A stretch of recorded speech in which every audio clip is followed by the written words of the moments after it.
안녕하세요. 대구에 살고 있고 제2의 인생을 살고 있다고 자부할 수 있는 30대 후반 여성입니다.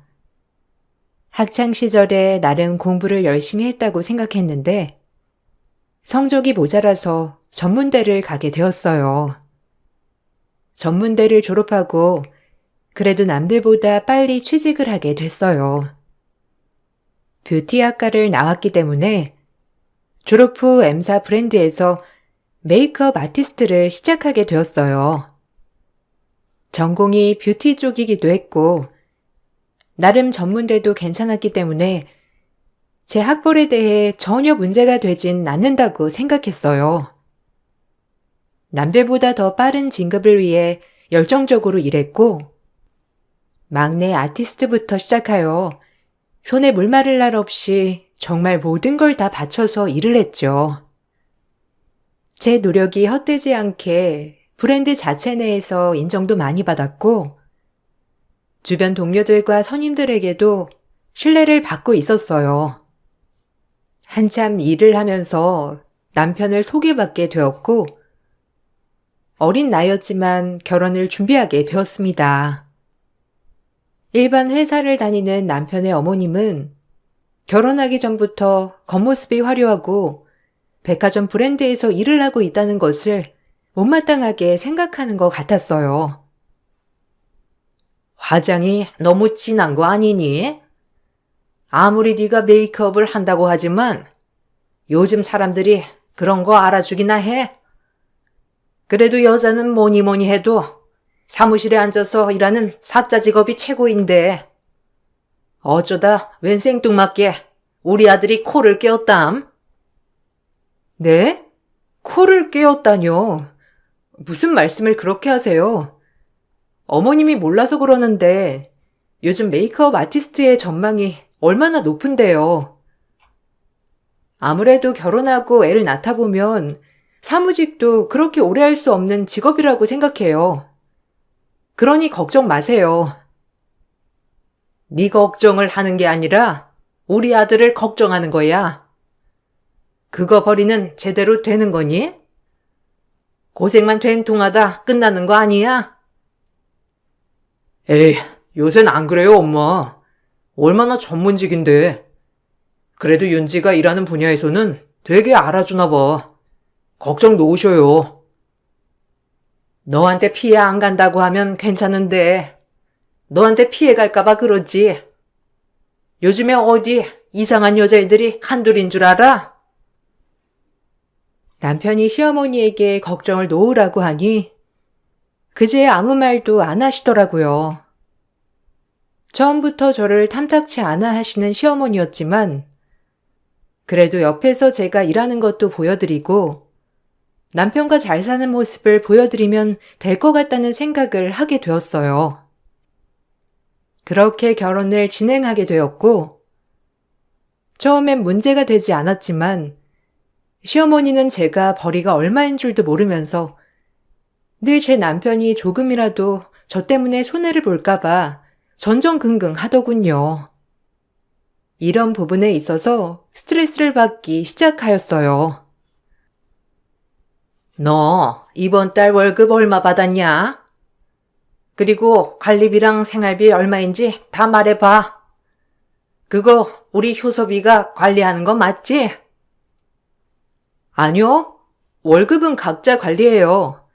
공동생활비 내고 거기서 관리비랑 이것저것 생활비 하는 거고요. 왜 그러시는 건데요? 우리 아들이 너 때문에 괜히 온팡 뒤집어 쓰는 거 아닌가 싶어서 그러지. 메이크업 아티스트고 뭐고 내가 처음 듣는 거니까 돈벌이는 되나 싶어서 그래. 요새는 여자도 능력이 있어야 되는 시대인데 혹시라도 우리 아들한테 기생하는 거 아니지? 기생이요? 아니요.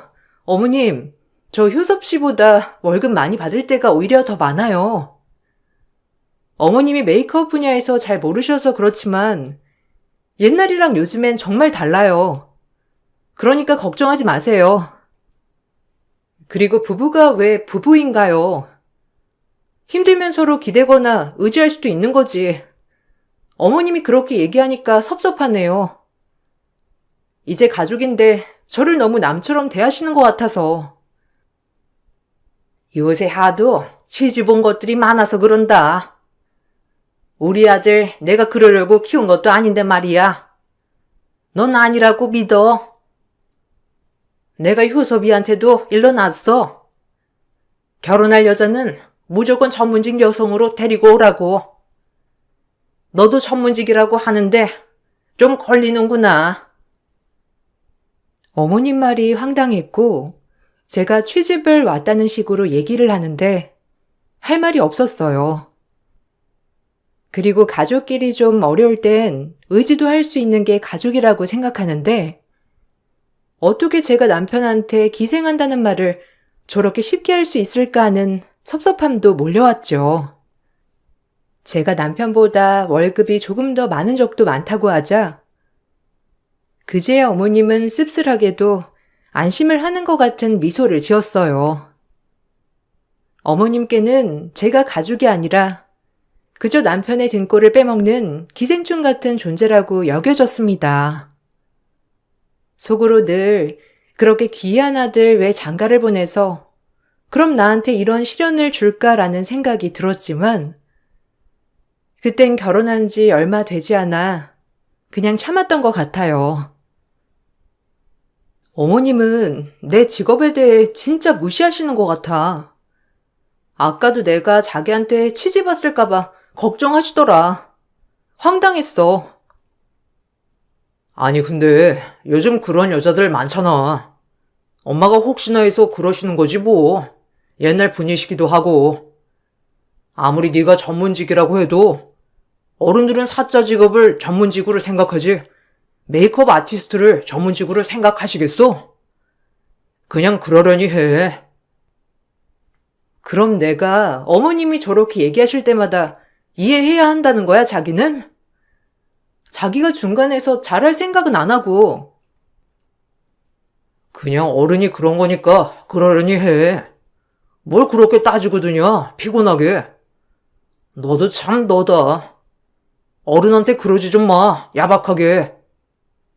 엄마가 메이크업 아티스트 이런 일을 어떻게 알겠어? 그러니까 너한테 이러는 것도 이해를 좀 해. 요즘 사람들이나 알지. 당신도 나 처음에 메이크업 한다고 했을 때 멋있다고 하면서 엄청 들이댔잖아. 근데 이제 와서 그런 반응 뭐야? 어이없다.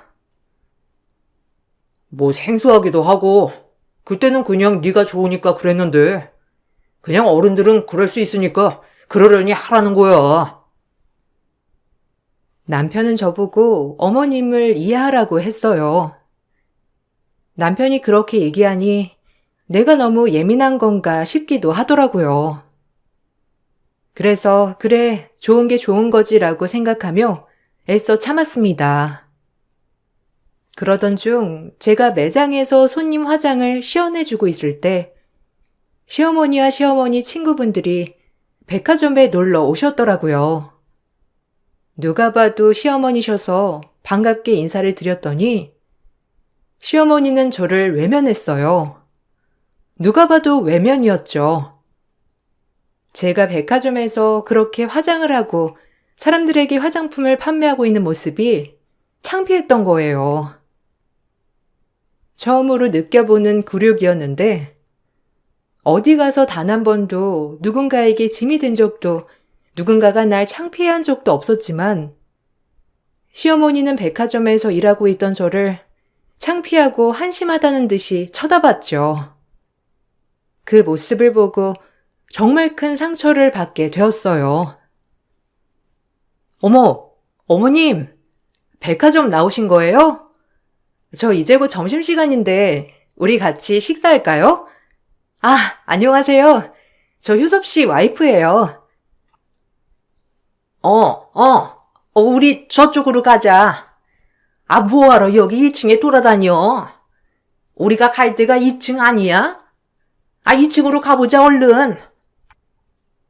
아유, 어머, 얘가 왜 이래? 1층 매장들도 좀 구경하려고 했더니, 아, 왜 자꾸 제 쪽을 하는 거야? 아니, 근데 지금 인사하는 사람 네 며느리 아니니? 아, 왜 결혼식 때 봤잖아. 내가 얼굴 똑똑히 기억해. 어머, 여기서 일하는구나. 근데 왜 인사를 안 해? 너 네 며느리 못 봤니? 저런 일하면서 무슨 천문직이라고? 아유, 됐다니까. 돌아가면 되니까 그냥 2층으로 가자. 나 지금 골 아프다. 골 아파. 아유, 얘가 살 게 급하다고 했어. 아유, 그럼 우리 다음에 또 봐요. 아주 젊은 친구가 열심히 일하니까 너무 보기 좋네. 수고해요. 아, 네, 들어가세요. 다음에 오시면 제가 예쁘게 화장 한번 해드릴게요. 나중에 어머님이랑 천천히 구경할 겸 나오세요. 아유, 젊은 친구가 싹싹하고 예의도 바르지. 고마워요. 아유, 얘 좀 봐. 그만 좀 끌으라니까. 아유, 그럼 가볼게요. 수고해요. 시어머니는 절 창피해하셨지만 그래도 절 알아봐 주시는 시어머니 친구분께는 최대한 예의 있게 행동해야 할 것 같아 인사까지 깍듯이 하고 매장으로 돌아왔어요. 그럼에도 마음이 참 찝찝한 게 여간 풀리지 않았는데 어머님의 그 표정을 잊을 수 없었거든요. 누가 봐도 창피한 얼굴로 시어머니는 친구를 이끌고 2층으로 올라가셨고 마음이 많이 안 좋았어요. 오히려 친구분은 안 그러는데 어머님은 나한테 왜 그랬을까? 그 모습을 보니 어머님에게 확실히 마음의 선이 그어지기 시작했어요. 정녕 나를 창피해서 그런 걸까? 라는 마음이 들기 시작하니 별의별 생각이 다 들었죠. 그리고 그날 저녁에 시어머니는 저에게 전화를 하셨어요. 전화 내용은 무조건 끝나고 시댁에 들리라는 내용이었는데 저 역시 너무 섭섭하고 황당했기 때문에 어머님과 얘기 좀 하고 싶었어요.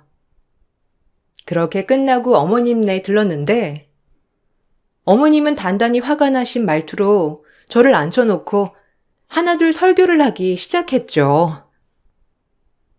네가 아는 일이라는 게 사람들한테 화장품 파는 일이야?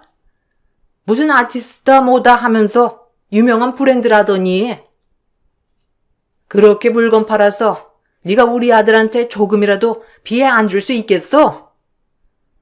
그게 옛날에 화장품 방판하던 사람들이랑 뭐가 다르니? 제가 하는 일이 뭐가 어때서요? 그리고 엄연히 메이크업 아티스트로 일을 하고 있고 어른들은 잘 모르는 브랜드여도 요즘 젊은 사람들 사이에선 절대 모를 수가 없는 브랜드예요. 그리고 제가 여길 들어가기 위해 부단히 노력한 건 사실이고요. 뭐가 문제라서 그렇게 저를 보고도 그냥 가신 거예요? 저도 정말 섭섭해요. 혹시 제가 창피하셨어요? 저도 묻고 싶어요, 어머니. 너 말 잘했다. 백화점에서 그렇게 화장 떡칠하고 남의 얼굴 만져주고 있는데 그럼 내 친구 앞에서 내가 뭐가 되니? 나 진짜 너 때문에 어이가 없어서. 일을 해도 어디서? 아휴. 내가 너한테 아주 단단히 속은 기분이야. 아티스트다 뭐다 이름만 붙여다가 그냥 그거 누구 시중 들어가면서 화장해주는 거 아니야? 너 그거 언제까지 하나 보자. 지금이라도 당장 그만두고 사무직 취직해. 그거 한다고 돈 어디 많이 벌겠어? 내 아들 등골이나 빼먹는 거지. 나 그런 걸 애초에 못 본다고 결혼할 때부터 말했어. 시어머니는 제 직업이 얼마 못 갈 직업이라고 장담을 하셨고 그로 인해 남편이 피해가 갈까봐 또 한 번 걱정을 하셨어요.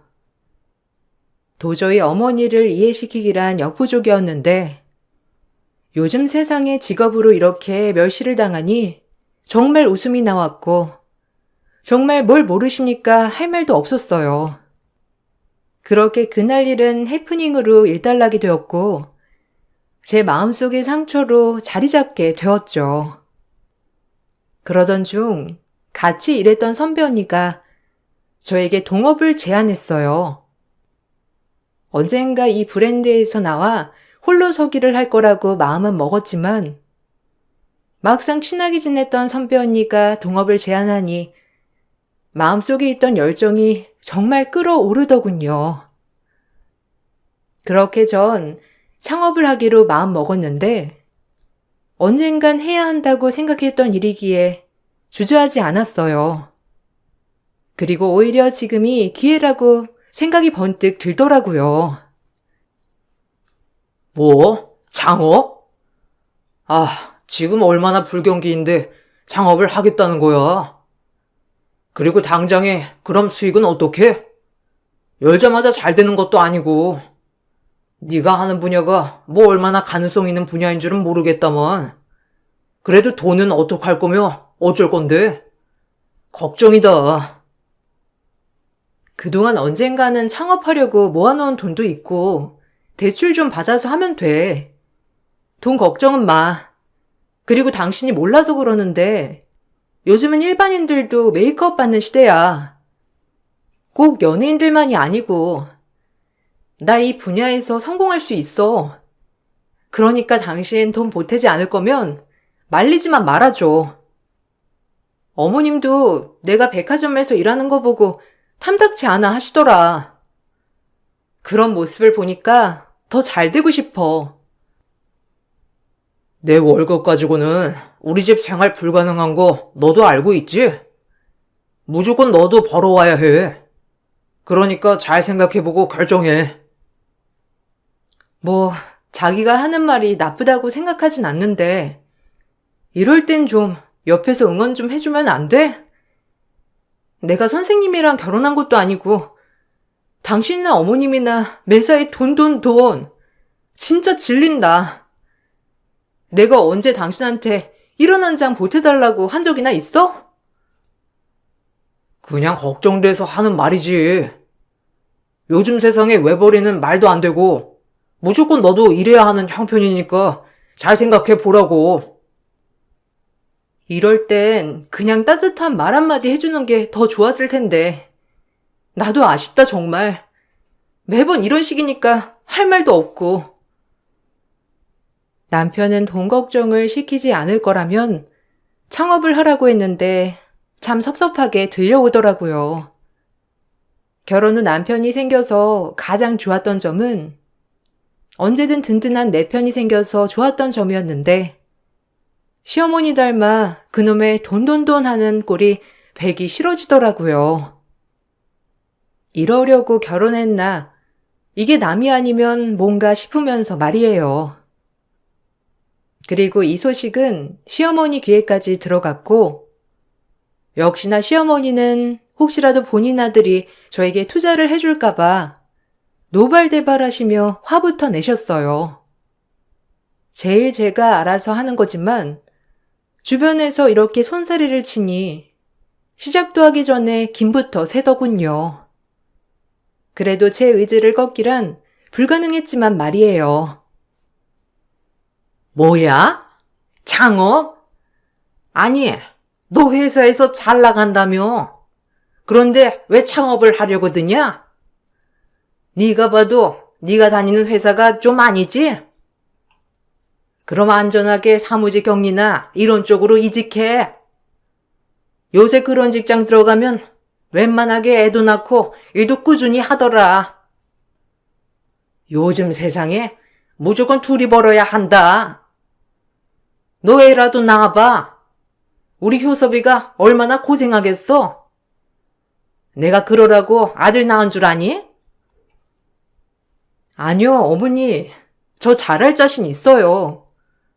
그리고 창업은 오래된 제 꿈이기도 하고요. 그러니까 말리지 말아주세요. 그냥 응원해주세요. 응원은 무슨? 너 지금 그런 거 하면서 일 벌려놓고 그러면 우리 아들이 얼마나 뒤치다꺼리 할 게 생기겠어? 막말로 내 아들 돈 한 푼 안 들어간다는 보장 있어? 내가 우리 아들이 여자한테 돈 투자하라고 이렇게 뼈 빠지게 키운 줄 아니? 너도 아들 낳아봐. 그이 돈 안 받을 거고 그이도 저한테 투자할 돈 없으니까 걱정 놓으세요. 제 돈으로 하는 거예요. 그러니까 안심하시고요. 네 돈이 우리 효섭이 돈이지. 그런 돈 있으면 나중에 효섭이 뭐라도 하나 할 때 투자라도 해. 남자가 잘 돼야 집안이 사는 거야. 억지세요. 효섭 씨 돈은 한 푼이라도 저한테 오는 게 싫으시면서 제 돈을 왜 효섭 씨한테 투자하라고 하세요? 그건 아니죠. 넌 여자고 우리 아들은 남자잖아. 남자가 잘 돼야지. 나중에 봐라. 끝까지 먹여 살리는 게 누군지. 여자들은 등골이나 빼먹는 거야. 말도 안 되는 걸로 억지를 부리는 어머님을 보니 또다시 머리가 지끈지끈 아파지기 시작했어요. 본인의 어머님이 말도 안 되는 소리를 하는 것도 모자라서 남편은 거기에 대한 대꾸가 전혀 없었는데 그야말로 저와 어머님의 독대였습니다. 결혼을 해서 제 인생이 엄청 달라졌다고 생각하진 않았지만 이 부분에 있어 결혼을 한 것이 후회가 되더라고요. 왜 내 앞길을 그렇게 막는 사람이 많아졌을까 하는 마음 말이에요. 제가 끝까지 사업을 포기하지 못한다고 하자 시어머니도 참다 막말을 하였죠. 죄송하지만 그래도 시작해 볼래요, 어머님. 이거 어머님 설득하러 온 거 아니고요. 그냥 앞으로 계획이 이렇다 말씀드리러 온 거니까 오해 마세요. 제가 한두 살 먹은 어린애도 아니고 이 분야에서 6년 동안 커리어 열심히 쌓았으니 걱정 마세요. 그럼 너 나한테 통보하러 온 거네?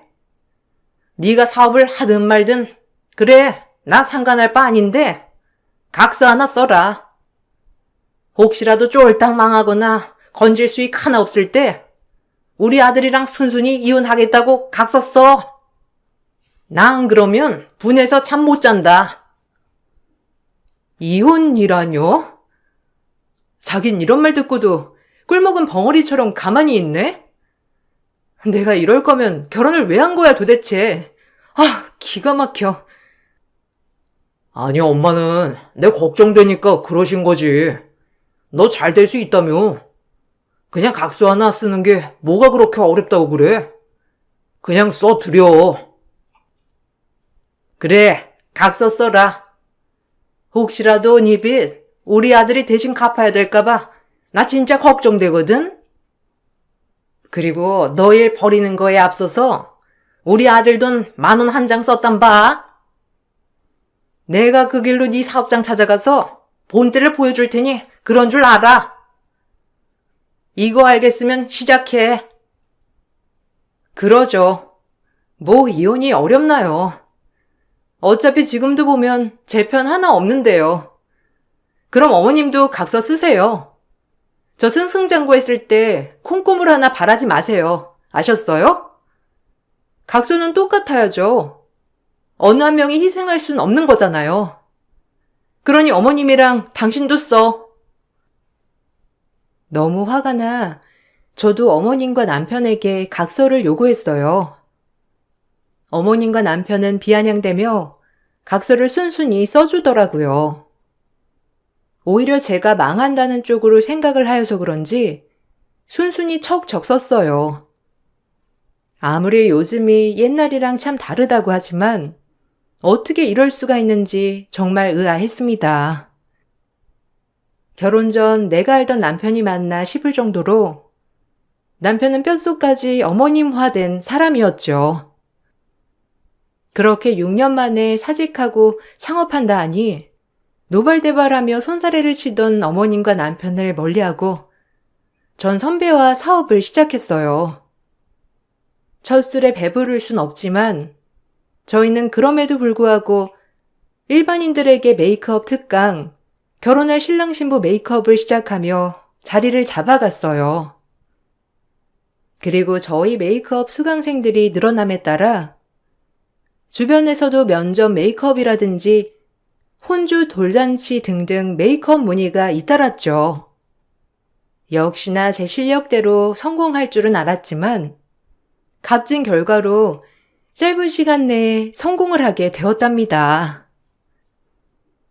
우리가 잘 될 줄 알았다니까. 덕분이야. 네가 손도 빠르고 손님들도 많이 받을 수 있어서 그런 것 같아. 우리 다음 달에 수강생 더 늘어가지고 이대로만 가면 진짜 2호점 내는 것도 시간 문제야. 어쨌든 아직 몇 달밖에 안 됐지만 너무 수고했어. 에이, 선배랑 같이 하는 거니까 더 잘 된 거죠. 오히려 시너지 효과가 난 것 같아요. 고마워요, 선배. 우리 더 잘해봐요. 같이 일하는 동업자도 너무 좋았고, 선배 말대로 처음에 둘이 시작한 뷰티 토털숍이었지만, 이제는 헤어 파트 따로, 패션 파트 따로 해서 점차 매장이 커졌어요. 저희는 연 1년 만에 각자 연수익 8억 정도를 거두게 되었죠. 내 실력에 자신은 있었지만 그래도 눈으로 보이는 결과가 너무 좋아서 뿌듯했어요. 제가 바빠지고 일도 많아지며 금전적으로도 여유가 생기자 시어머니와 남편은 태도가 돌변한 게 눈에 확 보였고 오히려 이런 모습들을 보니 더 실망스러웠어요. 성공한 며느리만 인간 취급해주는 것 같아 심란했거든요. 그리고 어이없게도 그들은 이제 대놓고 저에게 물질적인 것을 바라기 시작했습니다. 너 그 정도로 잘 나가는 거 내 노력도 있는 거 아니야? 너 늦게 올 때마다 나 혼자 밥 차려 먹고 내가 무슨 결혼을 한 건지 혼자 사는 건지 나한테 잘해야지 그러니까. 매일 내가 혼자 저녁 챙겨 먹는 것도 일인데 다 네가 늦어서 그런 거잖아. 무슨 말이 하고 싶은 거야? 나 일하는데 자기가 뭐 하나 보탬된 거 없잖아. 응원을 해준 것도 아니고 뭘 원해서 그래? 아무래도 엄마 요새 관절도 안 좋고 한데 안마기 하나 사드리면 어떨까 하는데 너 바쁘단 핑계로 엄마한테 서운하잖아. 내가 나가서 일하는데 어머님이랑 당신 뭐 하나 달가워하며 응원해 준 적 있어? 지금 갑자기 이러는 이유가 뭔데? 부부끼리 꼭 그래야겠어? 그건 너 걱정돼서 말린 거였지. 너 잘못되라고 했겠냐? 이번 엄마 생신 때 안마기 해드리고 싶으니까 협조해. 돈은 네가 더 잘 벌잖아. 그 정도 여유 되는 거 아니까 준비 좀 해줘. 엄마 은근 기대하고 계시니까. 당신이 벌어서 해줘야지. 난 며느리일 뿐이고 어머님 맨날 말씀하시잖아. 난 남이라고. 그러니까 당신이 알아서 준비해. 남편 말에 코웃음이 나왔고 전 묵살해 버렸어요. 내가 누구 좋으라고 안마기까지 대령해야 하나 싶었고 사업을 시작 전에도 제 모습을 창피하던 시어머니 그리고 사업을 하면서도 절대 손 벌리지 말라고 본인 아들 돈 1원도 못 쓰게 할 거라고 으름장을 놓은 시어머니를 생각하면 정말 저 역시도 단돈 1원도 쓰고 싶지 않았어요. 그렇게 시어머니 생신이 돌아왔고 전 어머님 생신 선물로 30만 원의 현금을 준비하여 드렸습니다. 제 선물을 받고 시어머니는 안색이 급격히 어두워지며 화를 내더라고요. 솔직히 30만 원도 정말 큰 인심을 쓴 것이었거든요. 시어머니는 결혼할 때부터 지금까지 저에게 10원 한 장 쓰신 분이 아니었어요. 받아서가 맛이 아니라 저조차 무시하는 사람인데 이런 사람에게 30만 원도 전 가분하다고 생각했기 때문이에요. 꼴랑 30? 너 지금 장난치니? 내가 너 얼마 버는지 다 아는데 지금 나한테 이런 푼돈 주는 거야? 너 날 시엠이라고 생각은 하는 거냐? 너 이런 식으로 우리 아들도 무시하고 있지? 그게 아니고서야 나한테 이럴 리가 없잖아. 너 같은 애 처음 본다. 어머님, 제 수익은 수익인 거고요. 우리 각서 썼잖아요. 이제 와서 왜 그러세요? 전 그때 어머님이 했던 행동, 말들 다 잊혀지지 않아요. 그래놓고 이제 와서 저한테 뭘 바라시는 거 참 웃긴 행동 아니에요? 당신도 너무 웃긴다 진짜. 뻔뻔하잖아. 이혼까지 염두에 둔 며느리인데 뭘 바라세요 바라시길. 진짜 뻔뻔한 게 하늘을 찌르네. 이거 어디 뉴스감 아닌가요? 제가 연수익 8억을 거두고 남편한테 1,000원도 안 주니 모자 반응 진짜 황당하더라고요. 이제 와서 본인들이 저의 돈을 마음대로 할 수 있을 거라는 그런 착각을 한다는 게 우스웠어요. 전 그때 모든 걸 깨닫게 되었고 진정으로 이 사람들과 이제는 이별을 해야 할 때라고 확신이 들었어요. 시어머니의 뻔뻔한 태도, 남편의 안일한 태도를 용서할 수가 없던 저는 그 자리에서 이혼을 선언했습니다. 제가 이혼을 선언하자 남편은 절대 이혼을 못 해준다고 했고 시어머니 또한 이혼은 안 된다고 하더군요. 여하튼 변하지 않는 건 넌 이젠 며느리라는 거야. 그러니까 며느리면 며느리답게 순응하고 살아. 너 잘된 거 다 우리 아들 외조 덕분 아니니? 맨날 밥도 혼자 차려 먹고 얼마나 외로웠을 거야. 그러니까 네가 당연히 이 집에 잘해야 하는 게 맞는 거지. 웃기고 있네. 이런 뻔뻔한 사람들 같으니라고. 그렇게 사업하기 전에 돈 한 푼 갖다 쓰면 이혼이라더니 이제 내가 내 돈 가지고 잘 되니까 이 돈이 당신네들 걸로 보여? 도저히 못 참겠다.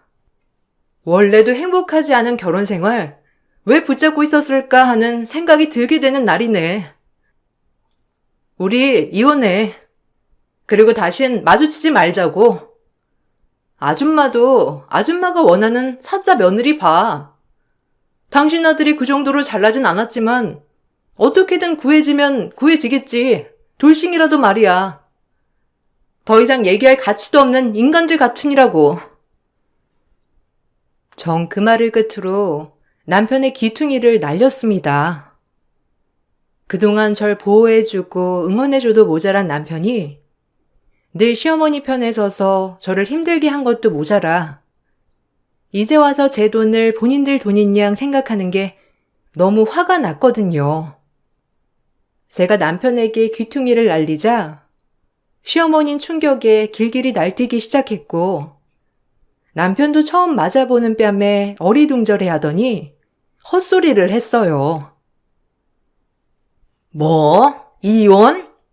누구 맘대로 이혼이야? 너 지금 돈 좀 벌었다고 혼자만 잘 살겠다는 거야? 절대 안 되지 그건. 어딜 빠져나가? 남의 집 귀한 아들 감히 뺨을 올려붙여? 이혼도 안 되고 너 당장 무릎 꿇고 우리 아들한테 사과해. 계집년이 어디서 손을 대? 더 당하고 싶으면 말해. 더 날려줄게. 아주 보자 하니까 날 보자기로 봤지? 가만 안 둬. 당신 날리려다 참은 거니까 입 조심해. 아, 기가 막혀. 너 원래 이렇게 무식한 애였냐? 그동안 이런 무식한 본능 숨기고 있던 거였어? 진짜 소름 돋는다. 그리고 이제 혼자 잘 살겠다고 지금 이혼한다는 거야? 절대 안 돼. 이혼 같은 소리 안 해. 내가 순순히 해줄 것 같아? 절대 안 해줘. 내 눈앞에 부귀영화가 펼쳐지려고 하는데 내가 누구 좋으라고 이혼을 해줘? 절대 안 해주지. 이혼 생각 있거든. 위자료 내놔야 할 거야. 꼴값들 싸고 있네. 둘 다 정신머리가 어떻게 된 게 분명해. 이제 와서 내 돈을 본인들 돈처럼 쓰겠다는 못된 심보 절대 못 보지. 전 너무 어처구니가 없었고 결국엔 이혼을 위해 소송을 걸어야 했습니다. 끝까지 이혼을 못 해주겠다는 남편에게 결국 전 소송을 걸 수밖에 없었고 그 전에 시어머니에 들었던 무시와 거짓말까지 증거로 제출을 했고 제가 사업 전 쓴 각서까지 증거 자료로 제출했어요. 이 각서를 제가 혹시 몰라 변호사 공증까지 받아놓은 상태였는데 이게 정말 큰 빛을 발했어요.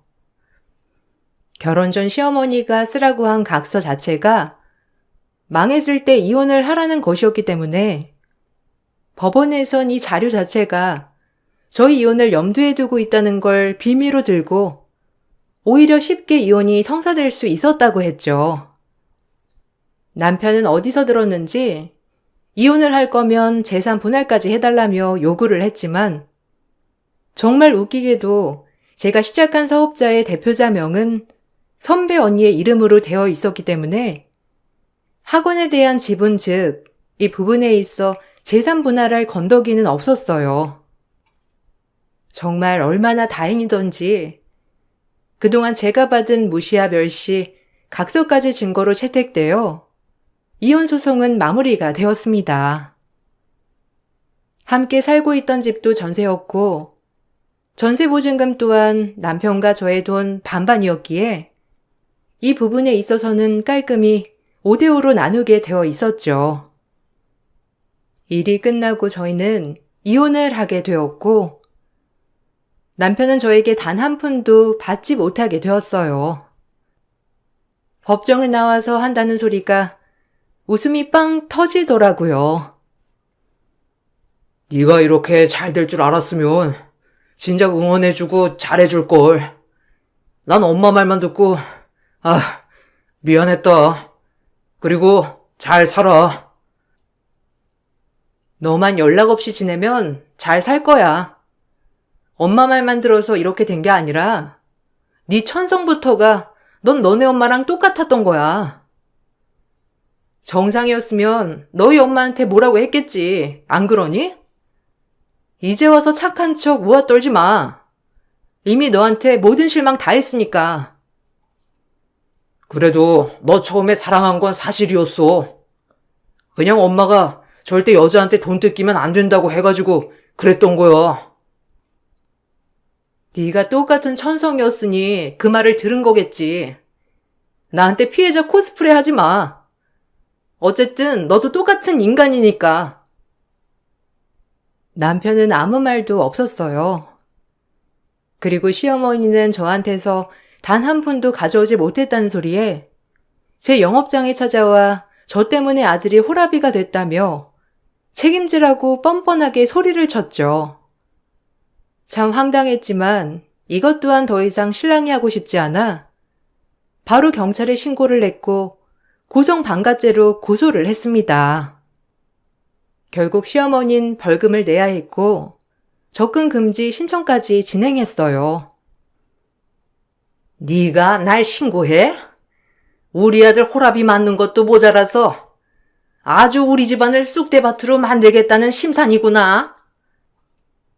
마음대로 생각하셔. 당신 욕심이 화를 부른 거지.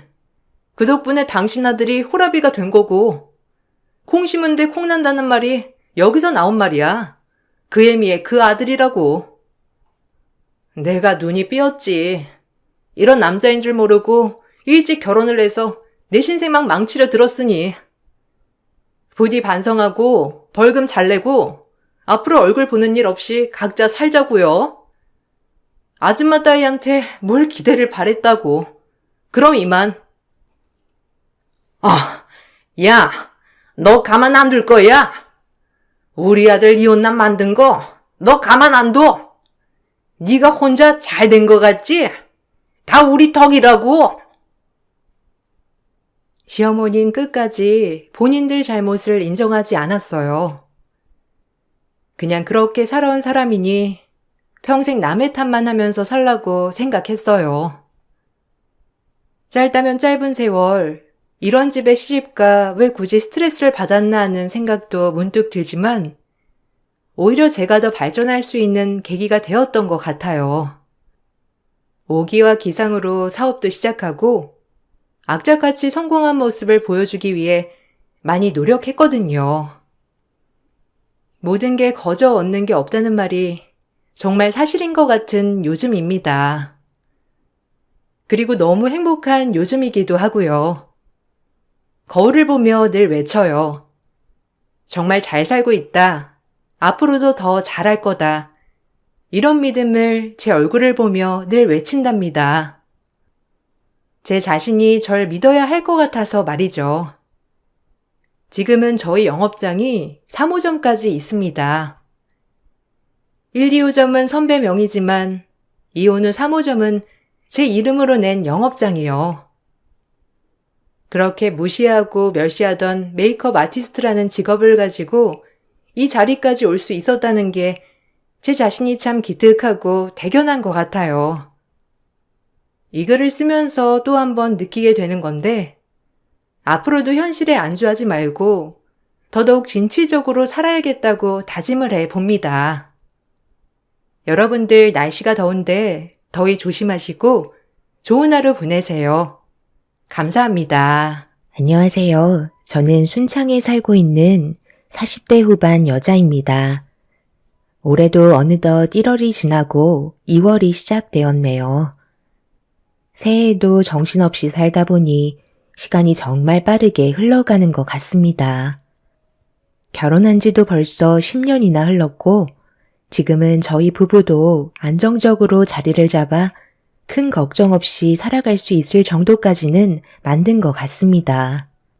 지금의 행복이 앞으로 계속해서 지속이 되면 좋겠지만 사람 인생 워낙 우여곡절이 많다 보니 언제 또 무슨 일이 일어날지는 아무도 모르겠죠. 그래서 항상 뭐든지 신중하게 결정하고 조심하려는 습관을 가지려고 합니다. 그런데 이번 명절에 새 동서가 갑자기 저희 집을 찾아와 무릎을 꿇고 오열을 했습니다. 저에게 무언가를 원하고 있다는 걸 알고 있었지만 그에 따른 답변을 해줄 수가 없었습니다. 처음부터 새 동서들과 저는 사이가 별로 좋지 않았는데요. 그 이유가 10년 전에 남편과 결혼을 하기 위해 시댁에 인사를 왔을 때 이미 새 동서들은 먼저 시집을 온 상태였죠. 새 동서들이 워낙 마음이 잘 맞았는지 서로 주고받는 대화에 벽이 느껴지는 것 같지도 않았어요. 그런데 제가 인사를 오게 되면서 동서들이 보내는 경계의 눈빛을 볼 수 있었고 결혼을 반대하기까지 했었습니다. 아무래도 제가 맏며느리 역할을 하는 게 먼저 시집을 온 새 동서들은 그런 점에 대해서 마음에 들어하지 않는 것 같아 보였어요. 하지만 시부모님께서는 저와 남편과의 결혼을 허락해 주셨고 시댁 집안의 맏며느리 역할을 하게 되었던 거죠. 그래도 제가 먼저 새 동서들에게 마음을 열고 다가가면 좋은 관계를 형성하게 될 줄 알았지만 그건 제 생각이었을 뿐 새 동서들은 저를 따돌리며 서로만 뭉치는 모습을 보여주고 있었습니다. 그럴 때마다 기분이 좋은 건 아니었지만 그래도 손이 사람으로서 언제나 침착하게 행동했어요. 급할 필요 없다 생각했고 모든 건 시간이 해결해 줄 수 있을 거라는 확신을 가지고 있었습니다. 그렇게 시댁 식구가 된 이후부터 열심히 살아왔었는데 동서들의 잘못된 행동들을 쭉 지켜보셨던 시모는 결국 한마디 하셨고 그로 인해 새 동서들과의 관계는 더욱더 안 좋아지고 말았습니다. 그때부터 더 큰 벽이 생기고 말았지만 시모는 걱정하지 말라면서 오히려 저보고 잘하고 있다며 기운 잃지 않게 좋은 말씀을 많이 해 주셨어요. 그날 이후부터 저는 제 할 일 묵묵히 하면서 지내게 되었고 제가 오히려 동서들한테 신경을 끄고 생활하게 되니 오히려 동서들이 저에게 접근하기 시작했지만 좋은 의도로 가까이 오는 건 아니었어요. 제가 하는 모든 거에 불만을 가지고 있었습니다. 각자 사는 게 많이 바빴지만 새 동서들은 항상 자주 모임을 가지는 듯 보였고 시댁에 올 때면 제가 알 수 없는 무언가에 투자를 하고 있는지 쉬지 않고 대화를 주고받고 있었어요. 주방에서 일을 하면서 묵묵히 동서들의 말을 듣고 있었는데 넷째 동서가 자기들이 하는 대화를 제가 엿듣고 있는 게 상당히 불편했는지 불만을 털어놓기 시작했고 둘째 동서는 제가 무식해서 크게 상관없다고 옆에서 말해도 모른다며 아예 투명인간 취급을 하고 있었네요. 아무리 제가 가만히 있는다 해도 둘째 동서가 했던 발언은 그냥 넘어갈 수가 없었어요. 저를 따돌리고 자기들끼리 뭉치는 것까지는 좋은데 가만히 있는 저를 직접적으로 건드리는 건 참기 힘들었습니다. 저도 쌓였던 감정들이 있다 보니 좋은 말은 나가지 못했고 동서들은 그런 저를 잡아먹으려 달려들면서 결국 집안 싸움이 시작되었고 시동생들 또한 남편에게 막말을 퍼붓고 말았네요. 그날 이후 한동안 얼굴을 안 보고 지내고 있었어요. 그런 모습을 지켜보고 계시던 시부모님께서 더 이상 안 되겠던지 모두를 한자리에 모으셨네요.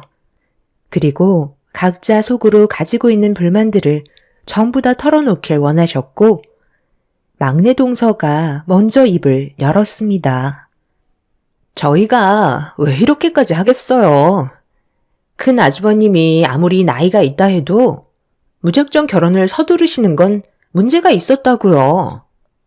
어머님, 벌써 잊으신 건 아니시죠? 저 결혼할 때 어떻게 하셨어요? 모든 걸 다 따지셨잖아요. 저뿐만 그런 것도 아니고 둘째 형님, 셋째 형님도 마찬가지 아니었나요? 그런데 왜 첫째 형님은 며느리로 받아들이실 때 아무런 조건도 없이 그냥 받아주신 거죠? 솔직히 이 부분에 대해서 정말 많이 서운했고 어머님의 그런 행동들이 저를 더욱더 화나게 만들었다고요. 그래서 큰형님과 좋은 관계를 유지하고 싶지 않았어요. 이 점에 대해 어떻게 생각하세요? 넷째 너는 지금 그게 문제가 된다고 생각하니? 너는 지금까지 부족함 없이 잘 살아왔잖아. 그래서 당연한 절차를 거친 것뿐이고 둘째, 셋째 며느리 또한 빠지는 것 없이 정상적인 삶을 살아왔으니 남들 다 하는 거 한 것뿐인데 그게 뭐가 잘못됐다는 거야? 그와 반대로 첫째 며느리가 살아온 환경은 어떠니? 부모님이 일찍 돌아가시고 가족은 하나도 없어서 그동안 혼자 외롭게 살아왔는데 그 삶이 얼마나 힘들었을지 너희들이 조금이라도 생각해봤니? 나도 첫째 며느리처럼 과거에 부모님이 일찍 돌아가셔서 정말 힘겹게 살아왔었다. 내가 그런 마음을 잘 알고 있기 때문에 내 아들과 결혼을 한다고 했을 때 열심히 살고자 하는 모습이 보여서 결혼을 허락한 건데 그게 가족들과의 싸움으로까지 번질 정도로 잘못된 거야? 내 아들이 좋은 여자를 만나 결혼을 하겠다는데 너희들이 뭔데 반대를 하는 건데? 내가 너희들이 결혼하겠다고 인사 왔을 때 반대한 적 있었어? 나도 큰 며느리한테 시집살이 안 시키고 있는데 너희들이 뭔데 집안 분위기를 이런 식으로 만드냐는 거다. 가족의 구성원이 되었으면 좋던 싫던 서로 얼굴은 붉히지 말고 살아야지. 자주 보는 것도 아니고 어쩌다 가끔 얼굴 보는 걸 가지고 이런 식으로 난리를 치면 되겠어? 나이들 먹을 만큼 먹었으면 어른답게 행동을 해야지. 유치하게 뭐 하는 짓들이야? 또 불만 있으면 얘기해봐라. 오늘 아주 너희들 기를 확 눌러 버려야겠다. 이미 분위기는 시모에게 넘어갔고 새 동서들은 아무 말도 하지 못하고 있었습니다. 시모는 모임이 있을 때마다 얼굴 붉히면서 지낼 거면 새 동서들은 시댁에 오지 말라며 시동생들만 따로 부르겠다는 말을 꺼내셨네요. 그렇게 시모가 모든 상황을 정리한 뒤 그날 이후부터 동서들과는 좋은 관계는 아니더라도 서로 약간의 거리를 유지하면서 지내고 있었는데 어느 날 둘째 동서가 주방 일을 하고 있던 저에게 가까이 다가오더니 알 수 없는 말을 늘어놓기 시작했어요. 형님, 요즘에 제가 괜찮은 거 하나 보고 있는데 같이 투자하실래요? 어머님이 하신 말씀이 계속해서 귀에 맴돌다 보니 이번에 도움을 좀 드리고 싶거든요. 형님이 주식에 대해 잘 모르시면 제가 알려드린 걸 큰 아주머님께 알려주시면 돼요. 이번 기회가 흔치 않은 거라 돈 벌 수 있을 때 확실하게 당겨야 하지 않겠어요? 그래서 저희들도 이번에 꽤 많은 돈들 쏟아부을 생각이거든요. 어차피 결정은 형님이 하시는 거지만 제가 이렇게까지 알려드리려 하는 건 저희와의 관계를 어느 정도 발전시킬 수 있는 좋은 기회 같아서요. 만약 제가 말씀드린 곳에 투자하셔서 성과가 좋다면 나중에 밥 한 끼 사주셔야 돼요. 큰 아주버님은 아마 주식을 조금씩 하시는 걸로 알고 있는데 가셔서 슬쩍 얘기해 보세요. 둘째 동서는 저에게 갑자기 꽤 많은 돈을 손에 쥘 수 있는 고급 정보라면서 주식에 같이 투자하길 원하고 있었어요. 가족이기 때문에 서로 도와가면서 저와의 관계도 좋은 쪽으로 발전시켜 나가길 원하고 있었습니다. 저는 주식에 대해 조금도 알지 못하기 때문에 둘째 동서가 저에게 해준 말을 그대로 남편에게 전달해 주었어요. 남편도 주식을 하고 있긴 하지만 용돈벌이 정도로만 하는 거라 크게 관심을 가지지 않았고 제가 한 말을 전부 들었지만 크게 투자하고 싶은 마음은 없다며 남편은 주식으로 떼돈 버는 건 원하지 않는다고 위험하다는 말을 먼저 꺼내었네요. 결정은 남편이 하는 거기 때문에 저는 더 이상 신경 쓰지 않았습니다. 저도 주변 사람들이 주식으로 전 재산까지 잃은 분들도 많이 봐서 솔직히 저 또한 동서가 말한 곳에 투자하고 싶은 마음은 전혀 없었습니다. 그런데 시댁에서 모임이 끝나고 집으로 돌아왔는데 남편이 동서가 했던 말에 대해 상당히 신경 쓰였는지 여러 가지 정보를 찾아보기 시작했어요. 상당히 진지한 얼굴을 하고 있길래 무슨 생각을 하냐고 물어보니 투자를 해도 좋을 것 같다면서 예상하지 못한 말에 저는 당황을 하고 말았습니다. 저는 보통 남편의 결정을 따르는 편이라 잘 생각하고 판단해서 투자할 거라는 걸 믿고 있었어요. 남편은 결국 동서가 말한 대로 움직이게 되었고 저희는 적지 않은 돈을 처음으로 주식에 투자를 하고 말았네요. 그런데 생각보다 많은 돈을 얻은 것도 아니었고 그렇다고 크게 잃은 것도 없는 상황이었습니다. 그렇게 일주일 정도의 시간이 흐르고 저희는 다시 한번 주말에 시댁에 모이게 되었는데 좀 늦게 도착한 터라 주방에서는 이미 음식 준비에 한창이었어요. 그래서 저도 조금은 밝게 웃으면서 주방으로 들어가려는 순간 막내 동서의 한마디에 저는 걸음을 멈추고 말았습니다. 그럼 큰형님은 쪽박차게 되는 거예요? 꽤 많은 돈을 투자했다고 하는데 그럼 언제 폭락하는데요? 제가 보니까 그냥 유지만 하고 있던데 확실하게 망하는 거 맞죠? 형님이 제일 잘 알고 있긴 하지만 우리도 같이 투자한 걸로 알고 있을 텐데 뭐라고 하시게요? 그 종목이 투자하기에는 위험하다는 걸 알고 있기 때문에 저희는 건들지도 않고 있는 거잖아요. 뭐가 걱정이야? 어차피 투자는 자기 선택이잖아? 우리도 같이 하고 싶었지만 확실한 마음의 결정을 내리지 못해 투자를 취소했다고 하면 되잖아. 미끼를 덥석문 본인들 잘못이지. 이번 기회에 확실하게 무너뜨려야 고개도 못 들고 다닐 거 아냐?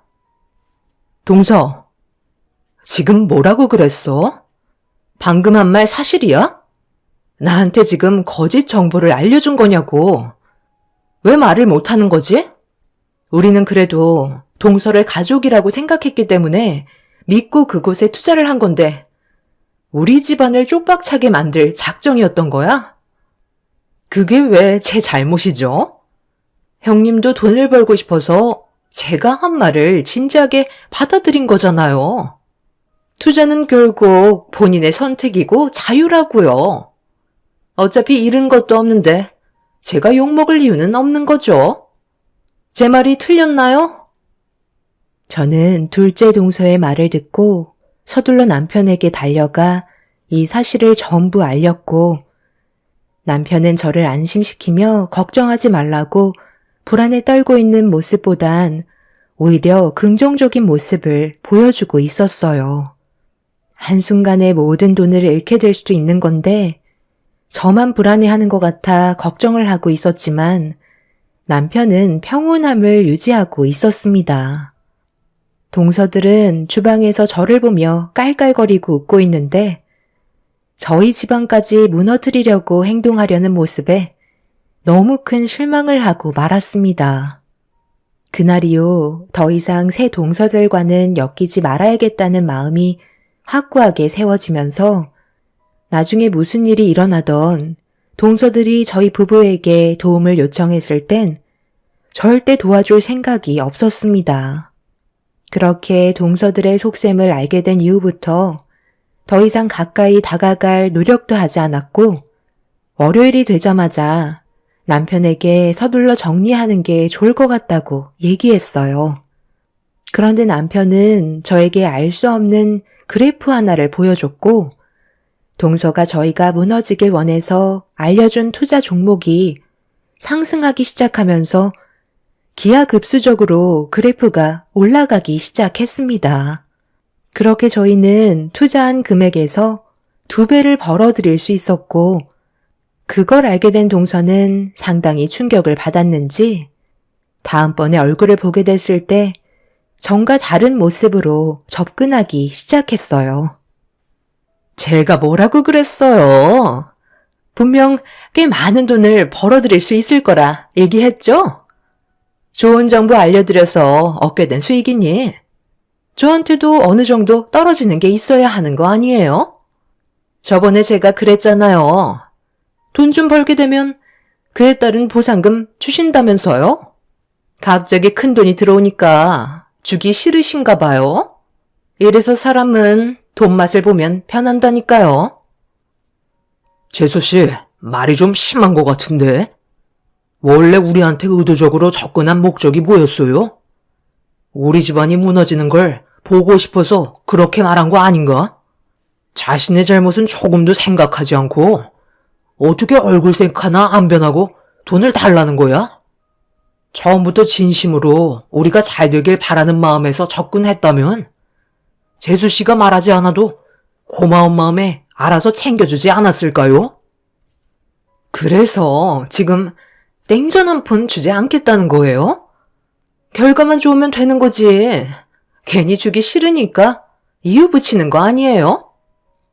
만약 반대로 생각해봐. 동서가 투자하라는 곳에 많은 돈을 넣었는데 잃게 됐으면 그땐 뭐라고 했을 것 같은데? 투자는 자기 선택이니 어쩔 수 없는 결과였다면서 금전적으로 손해본 우리를 도와줬을 것 같아? 처음부터 나한테 접근한 의도가 잘못됐잖아. 새 동서들은 의도했던 거와 다르게 저희가 잘 되자 상당히 배아파하고 있었어요. 사람은 악의적인 마음을 품게 되면 잘 되던 일도 안 된다는 걸 동서들을 통해서 확실하게 알 수 있었죠. 새 동서들과 저는 시모 앞에서는 표현을 하지 않지만 서로 안 좋은 감정의 골은 점점 깊어져만 갔고 시댁에서 모이는 횟수도 줄어들기 시작했습니다.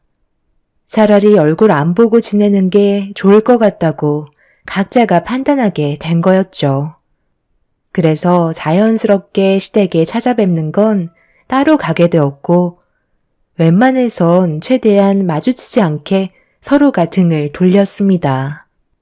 이런 생활이 반복이 되면서 살아오다 보니 가족의 의미도 없어졌고 시모는 서로 등 돌리고 사는 모습을 더 이상 보고만 있을 수 없으셨는지 돌아오는 명절날 모두에게 할 말이 있다며 한자리에 모이게 만드셨어요. 세월이 흐른 만큼 시부모님의 건강에도 문제가 찾아왔던 거였죠. 시모는 저희를 보며 한마디 하셨습니다. 내가 앞으로 너희들과 얼굴 보면서 살아갈 날이 얼마나 되겠니? 그런데 언제까지 서로 얼굴 붉히면서 살아갈 거야? 이제 그만할 때도 되지 않았니? 큰며느리가 시집 온 지 벌써 10년이나 됐고 많은 변화가 있었는데 정작 너희들의 관계는 어떻게 된 게 날이 가면 갈수록 점점 더 나빠지기만 하는 거니? 한 번뿐인 인생 이렇게 살아봤자 너희들한테 득되는 건 하나도 없는데 굳이 서로 안 좋은 감정을 계속해서 가질 필요가 있겠니? 너희들이 오기 전에 큰며느리는 하루 일찍 와서 혼자서 음식까지 전부 다 해놨다. 다른 집안 같으면 난리가 날 일이라고. 큰며느리가 착해서 너희들한테 아무 말도 안 하는 거지. 솔직히 음식하는 게 보통 일이니?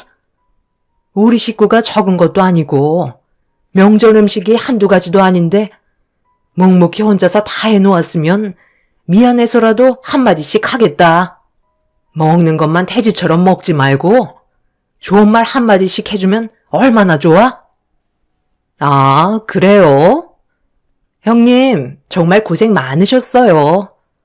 저희는 워낙 인사드릴 곳이 많다 보니 시간이 좀 늦었던 것 뿐이에요. 솔직히 이번 명절에도 별로 오고 싶지 않았는데 어머님이 하도 보채시는 바람에 어쩔 수 없이 온 것 뿐이라고요. 형님이야 어차피 명절 때 갈 친정도 없잖아요. 갈 곳도 없으니까 하루 전날 와서 음식하는 건 당연한 거죠. 고생하셨으니까 용돈 좀 챙겨드려야 되겠네. 10,000원씩 걷어서 주면 되죠? 혼자 착한 척은 다 하시고 어머님 마음까지 얻으셔서 정말 좋으시겠어요.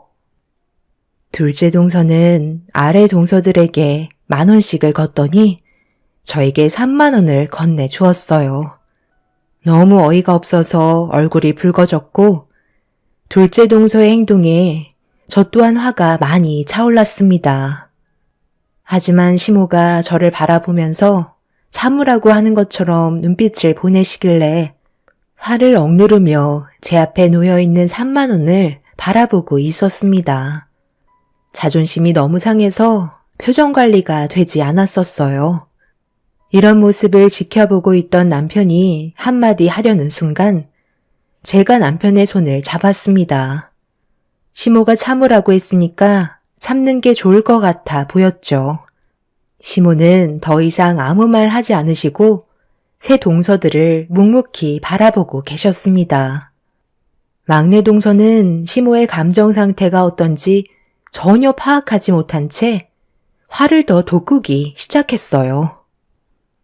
큰형님이 음식을 하셔서 그런지 너무 맛이 별로였어요. 제가 발로 만들어도 그것보다는 잘 만들걸요? 솔직히 제 10,000원 드리는 것도 너무 아까워요. 음식이 음식다워야 그에 따른 가치를 지불하는 거죠. 제가 봤을 때 음식값 1,000원이면 될 것 같은데요. 저는 10,000원도 아깝게 생각하니까 1,000원으로 바꿔드릴게요. 아니다. 그래도 오늘은 명절이니까 5,000원 드리도록 할게요. 형님들도 그렇게 하세요. 솔직히 음식 맛 별로였잖아요. 그냥 배 채우려고 먹은 건데 지금 속도 안 좋아요. 너는 어떤 분위기인지 전혀 살피지를 않는구나. 내가 얼마나 참고 있는지 안 보이니? 여기 모인 사람들 중에 네가 제일 많이 먹은 거 몰라? 그리고 큰며느리가 하루 꼬박 고생해서 만든 음식값이 30,000원밖에 안 된다는 거니? 너희들 나랑 정말 해보자는 거야? 눈 감아주는 것도 한계라는 게 있는 거다. 다들 큰며느리한테 그동안 명절 때마다 고생 많았으니까 각자 100,000원씩 토해내도록 해라. 맨날 모이기만 하면 하는 둥 마는 둥 눈치나 살살 보면서 수다나 떨 줄 알지? 정작 하는 건 큰 며느리가 전부 다 했잖아. 이번에도 고생 많았으니까 그동안의 노력을 봐서 100만 원씩 주는 게 좋을 것 같다. 어머, 어머님, 지금 그게 무슨 말씀이세요? 저희도 먹고 살기 팍팍하다고요. 100만 원이 땅 파면 나오는 것도 아니고 그 큰 돈이 지금 저희한테 있을 이유가 없잖아요. 요즘 경기가 안 좋아서 얼마나 먹고 살기 힘든데 너무 억지 피우시는 거 아니에요? 너희들이 그렇게 나온다는 거지? 내가 어떻게 나올 줄 알고 지금 토를 다는 거야? 그래, 알았다. 오늘 이 시간 이후로 나한테 며느리는 첫째 하나뿐이고 너희들은 더 이상 우리 집안의 가족이 아니다. 서로 인연 끊고 각자 인생 가는 게 좋을 것 같구나. 시모는 테이블 위에 올려져 있던 3만 원을 손에 쥐시더니 새 동서들의 면상에 던져버리셨고 자리에서 일어나 방으로 들어가셨어요. 시부 또한 화가 많이 나셨는지 시모의 뒤를 따라 들어가셨습니다. 남편은 시동생들에게 한심하다면서 혀를 차며 밖으로 나가버렸네요. 새 동서내외는 굳어진 얼굴로 저를 노려보고 있길래 그런 얼굴 보고 싶지 않아서 자리에서 일어나 주방으로 들어가 제 할 일을 시작했어요. 새 동서들은 시동생들에게 시댁에 더 이상 오지 말자며 서로 수군거리더니 서둘러 짐을 챙기고 있었습니다. 그렇게 인사도 없이 집 밖으로 나가버린 동서네 애들과 저 또한 2번 다시 얼굴 안 보며 살고 싶었는데 밖으로 나갔던 동서네 애들이 갑자기 우르르 몰려 들어오더니 시모의 방문을 강하게 두드리기 시작했네요. 둘째 동서는 다급한 목소리로 시부모님을 애타게 부르고 있었어요. 그리고 잠시 뒤 말도 안 되는 엄청난 일들이 눈앞에 펼쳐졌고 저는 입을 다물지 못했습니다. 어머님, 문 열어주세요. 창고에 있던 저희들 돈 전부 다 어디 갔어요? 그동안 저희가 따로 현금으로 모아두었던 돈들이잖아요. 그거 어디에 두셨냐고요? 앞으로 2번 다시 찾아오지 않을 테니까 저희가 이용하던 창고에 넣어둔 돈들 전부 다 돌려주세요. 어머님이 가져가신 거 제가 다 알고 있거든요. 그래서 형님한테 100만 원씩 주라고 하신 거잖아요. 글쎄다, 나는 모르는 일인데 너희들이 이용하는 창고였고 자물쇠로 단단하게 걸어놔서 내가 그 안에 뭐가 있는지 그걸 어떻게 아니? 거기 안에 돈이 있었던 거야? 땅에 묻어두기라도 했었나 봐. 어찌됐든 나는 모르는 일이니 너희들이 알아서 해라. 엄마, 정말 이럴 거예요? 우리가 세금 안 내려고 창고에다 얼마나 많은 돈을 숨겨놨는지 아시잖아요. 저희가 창고 이용하는 목적으로 매달 돈도 드렸는데 어떻게 그러실 수 있으세요? 그 돈 없으면 저희 정말 큰일 난다고요. 어머님, 혼자 그 많은 돈들 옮기시지는 않았잖아요. 분명 아버님도 같이 옮기셨죠? 창고에 지폐 한 장 없이 텅텅 비어 있다고요. 그 안에 저희가 모아둔 현금만 30억이 넘는데 그거 없으면 쪽박 차는 건 시간 문제라고요. 제발 부탁드릴게요. 큰형님한테 100만 원씩 주면 되는 거잖아요. 앞으로 좋게 해결할 테니까 창고에 쌓아두었던 돈 다시 돌려주세요. 어머님 믿고 맡긴 돈들이었는데 이런 식으로 배신하는 게 어디 있어요? 국세청에서 세금 조사 나오는 거 피하려고 어머님 댁에 숨겼는데 어머님이 그 돈을 홀라당 가져가시면 저희 정말 큰일 난다고요. 모든 계획에 차질이 생기면 어머님이 책임지실 거예요? 그게 왜 내 책임이니? 나는 너희들한테 돈을 받고 창고를 이용하게 해준 것밖에 없는데 그 안에 얼마나 있었는지 그런 건 나는 전혀 모르는 일이다. 그리고 그 돈들은 당연히 세금으로 나가야 될 돈이면 너희들 것도 아닌 거잖아. 좀 제대로 살면 안 되겠니? 이런 식으로 잔머리 굴린다고 국세청에서 모를 것 같아? 어찌됐든 나는 전혀 알지 못하니까 너희들이 찾아봐라. 그러게 애초부터 마음씨가 고왔으면 이런 일도 생기지 않았지. 너희들이 분명 인연 끊겠다고 했으니까 두 번 다시 찾아오지 마라. 새 동서내외들은 정상적으로 세금을 납부해야 되는 돈들을 다른 방향으로 현금화를 해서 자택에 숨기지 않고 시댁의 창고를 빌려 그곳에 돈을 숨기고 있었어요. 새 동서들은 항상 모든 일이던 함께 했었기 때문에 모아둔 돈도 비슷해 보였습니다. 그런데 그 돈이 하루아침에 어디로 갔는지 알 수가 없게 되자 집안은 난리가 나고 말았죠. 시부모님께서는 절대 모른다는 말뿐이셨고 방문도 열어주려 하지 않으셨어요. 한참 동안 시부모님을 설득시키려 했던 새 동서네 애들은 결국 눈앞에서 큰돈이 사라지게 되자 이성을 잃어버렸고 돈을 찾겠다고 난리를 치고 말았습니다. 그런데 잠시 뒤 경찰분들이 시댁으로 찾아오셨어요. 시모가 동서내외가 난리를 치자 신고를 한 듯 보였습니다. 동서들은 자신들이 걸리는 게 있다 보니 아무 말도 하지 못한 채 경찰들의 제재를 받아 결국 본인들의 집으로 돌아가고 말았습니다. 그제서야 방문을 열고 걸어 나오신 시모는 아수라장이 되어버린 집안을 정리하고 계셨습니다. 남편은 시모에게 창고에 정말 돈이 있었냐고 물어봤지만 아무것도 모른다는 말만 반복하셨네요. 그날 이후 새 동서와 시동생들은 매일같이 찾아왔지만 아무것도 얻지 못했고 더 이상 집 안으로 들어올 수도 없었습니다. 새 동서들은 많은 돈들을 숨길 만한 곳이 한정되어 있다며 집 주변을 샅샅이 뒤지면서 땅까지 파헤치기 시작했어요.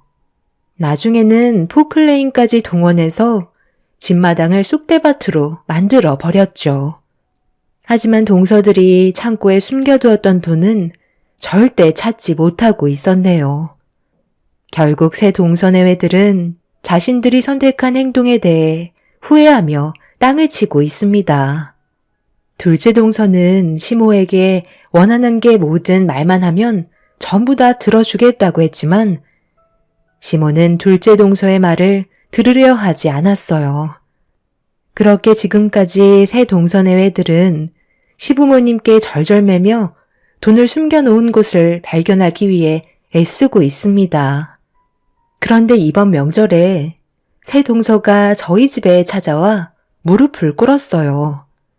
그리곤 오열을 하며 그동안 했던 잘못에 대해 용서를 구했습니다.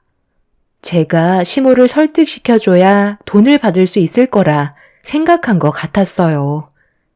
새 동서들은 세무조사가 이루어지면서 압류 스티커까지 붙어져 버린 상태로 일이 더 커져 버린 상태라 발등에 불이 붙어버려 하루빨리 해결을 하고 싶어 했습니다. 하지만 시모 또한 저에게 아무 말도 하지 않으셨기 때문에 제가 도와줄 수 있는 건 아무것도 없었네요. 그런데 넷째 동서가 무릎을 꿇고 있다가 핸드폰을 들더니 시모에게 영상통화를 시도했고 본인들이 잘못을 뉘우치고 있다는 걸 보여주고 있었습니다. 하지만 시모는 아무 말도 하지 않으시곤 전화를 끊어 버리셨네요. 단체로 쪽박을 차버린 동서들은 땅을 치며 후회하고 있습니다. 그리고 며칠 전에 시모에게 전화가 왔는데요. 새 동서들의 돈을 가져간 게 맞다며 처음에 창고를 빌려줬을 때는 용도의 목적을 몰랐는데 일부러 세금을 내지 않으려고 숨겼다는 걸 알게 되면서부터 괘씸한 마음이 들었고 그래서 돈을 숨겼다는 말을 듣게 되었습니다. 그리고 조만간 국세청에 신고를 하게 될 텐데 그에 따른 포상금이 대략 최대 10% 3억 정도 나오면 그 금액 전부를 새 동서들이 보는 앞에서 저에게 주겠다고 하셨네요. 새 동서들이 앞으로 후회하면서 살아갈까요? 본인들의 욕심을 채우려다가 오히려 당한 꼴이 되어버렸네요. 참 안타까울 뿐입니다. 제 사연 들어주신 분들, 가족들과 언제나 화목하게 지내시길 바랍니다. 남는 건 가족밖에 없는 것 같네요. 감사합니다. 안녕하세요. 저는 나이 40살에 거제도에 살고 있는 여자입니다. 제가 여기에 사연을 신청하게 된 이유는 불과 몇 달 전에 일어난 일로 인해 집 전체가 비상사태되는 상황이 있었습니다. 그날 폭풍이 휘몰아쳤고 결국 돌이킬 수 없는 아픔을 겪게 되었죠. 저 또한 엄청난 정신적 충격으로 인해 남편의 도움을 받으면서 회복을 하고 있어요. 하루빨리 정상적인 삶을 살 수 있었으면 좋겠어요. 남편은 저희 부부만 지금의 상황에 대해서 고민을 하고 결정하는 것보다 다른 분들의 생각도 들어보고 싶어 하길래 이곳에 글을 남깁니다. 양가 집안 가족 문제를 알리는 게 창피하기도 하지만 서둘러 결정하고 나아가는 게 좋을 것 같다는 판단에 남편의 말을 따르기로 했어요. 저희는 결혼 10년 차 되었고 6살 된 딸 하나 있습니다.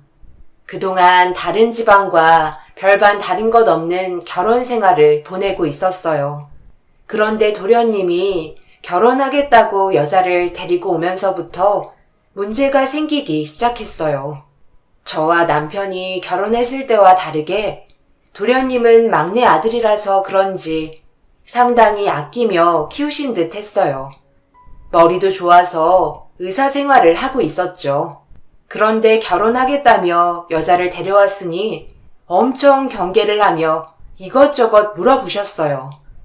10년을 함께 해오면서 시모의 눈치를 정말 많이 봤기 때문에 딱 보면 기분이 좋은지 나쁜지 금방 알 수 있었습니다. 그런데 시모의 표정을 보니 별로 마음에 들어하는 것 같지는 않았어요. 병원에서 환자로 있다가 서로 만나게 됐다면서요? 딱히 직업은 없다고 하던데 재용이가 한 말이 사실이에요? 네, 사실이에요. 거짓말해서 뭐 하겠어요. 나중에 다 밝혀질 텐데요. 그리고 놀고 먹어도 될 정도로 집안 형편이 좋기 때문에 굳이 직업 안 가져도 돼요. 그래도 부모님은 결혼할 남자는 사자 직업을 가진 사위가 좋다고 하셔서 재용 씨랑 만나고 있는 거고요. 당장 결혼해도 될 정도로 저희는 준비되어 있어요. 저희 부모님도 사위감으로 결정하셨고요. 재용아, 너 벌써 인사드리러 다녀온 거였어? 그런데 이렇게 빨리 결정해도 되는 거야? 둘이 만난 지 아직 1년밖에 안 됐다며. 1년이면 벌써 서로 다 알 수 있는걸요? 몇 년을 만나야 결혼할 마음이 생기는 건 아니잖아요. 그런 식으로 시간 끌고 감정 소모하는 거 별로 안 좋아해요. 그러니 어머님도 저희 결혼 허락해 주세요. 제가 잘할게요. 그럼 그렇게 알고 있어도 되죠? 일단 워낙 존칭 쓰는 게 어색해서 말부터 편하게 할게요. 갑자기 결혼하겠다고 불시에 찾아와서 당당하게 말하는 건 좋지만 순서가 잘못됐다고 생각되지 않아? 어른을 대하는 태도에 예의가 전혀 없다는 거 본인은 알고 있나? 말하는 거에서부터 못 배운 티가 나는데 내가 어떻게 결혼 허락을 해줄 수 있겠어? 재영이 너도 그동안 힘들게 의사 만들어놨더니 엄마랑 지금 뭐 하자는 거야? 마음에 안 드는 게 있으면 얘기를 하라고. 왜 이런 골빈 여자를 데려와서 내 심기를 건드려? 골빈 여자요? 지금 말 다 하셨어요?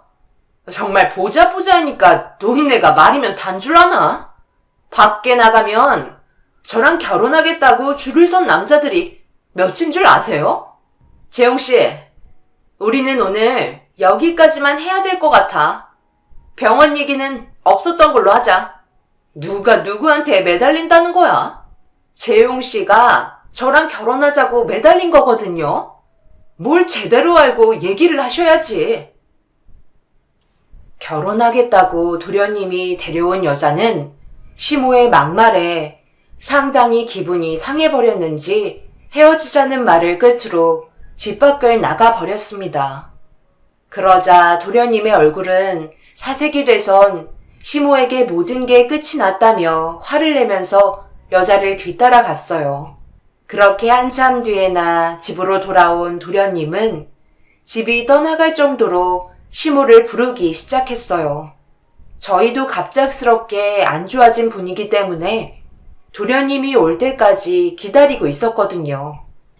그런데 시모가 땅을 치고 후회할 정도로 충격적인 말을 듣게 되었네요. 엄마가 지금 무슨 일을 저질렀는지 알아요? 저 사람이 좀 생각 없이 얘기했어도 엄마가 어른이면 이해해 줄 수 있는 거잖아요. 그걸 똑같이 받아쳐서 그런 식으로 말씀하시면 마음이 편하세요? 제가 쫓아가서 얼마나 싹싹 빌고 왔는지 알아요? 저랑 만나는 걸 생각해 본다고 얘기했어요. 어떻게 작은 기회인데 그걸 이렇게 망쳐놔요? 믿고 있던 제가 잘못이네요. 그럼 저런 콜빈 여자를 내 며느리로 받아들이라는 거야? 말하는 게 얼마나 수준이 떨어지던지. 우리 집 가문의 수치다. 틀렸어요. 우리 집 가문을 한층 더 올려줄 수 있는 여자라고요. 쥐뿔도 없는 우리 집에서 개인 병원 하나 차려줄 수 없으면서 의사 아들 하나 믿고 오만하시면 정말 큰 코 다친다고요. 제가 데리고 온 나리 씨가 이쪽 지역에서 손가락 꼽힐 정도의 재벌이라고요. 그동안 정말 많은 남자들이 접근했는데 저를 선택한 이유가 뭐인 것 같아요? 직업도 당연히 받겠지만 서로 진심으로 잘 통하는 사람인지 그걸 제일 중요하게 생각했다고요. 나리 말이면 부모님은 자동으로 고개가 숙여질 정도로 자기 딸을 떠받들고 믿고 따라준다 하지만 제가 인사드리러 갔을 때 제가 마음에 들었을까요?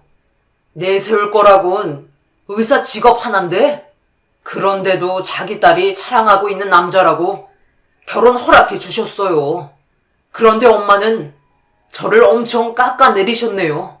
덕분에 제가 항상 꿈꿔왔던 개인 병원은 물 건너가게 생겼어요. 항상 엄마한테 드렸던 말 이젠 아예 잊어버리셨어요? 사람은 겉모습만으로 판단할 수 없으니 말씀 조심하라고 했었잖아요. 엄마 때문에 개인 병원 날아갔으니까 알아서 원래 자리로 되돌려 놓으세요.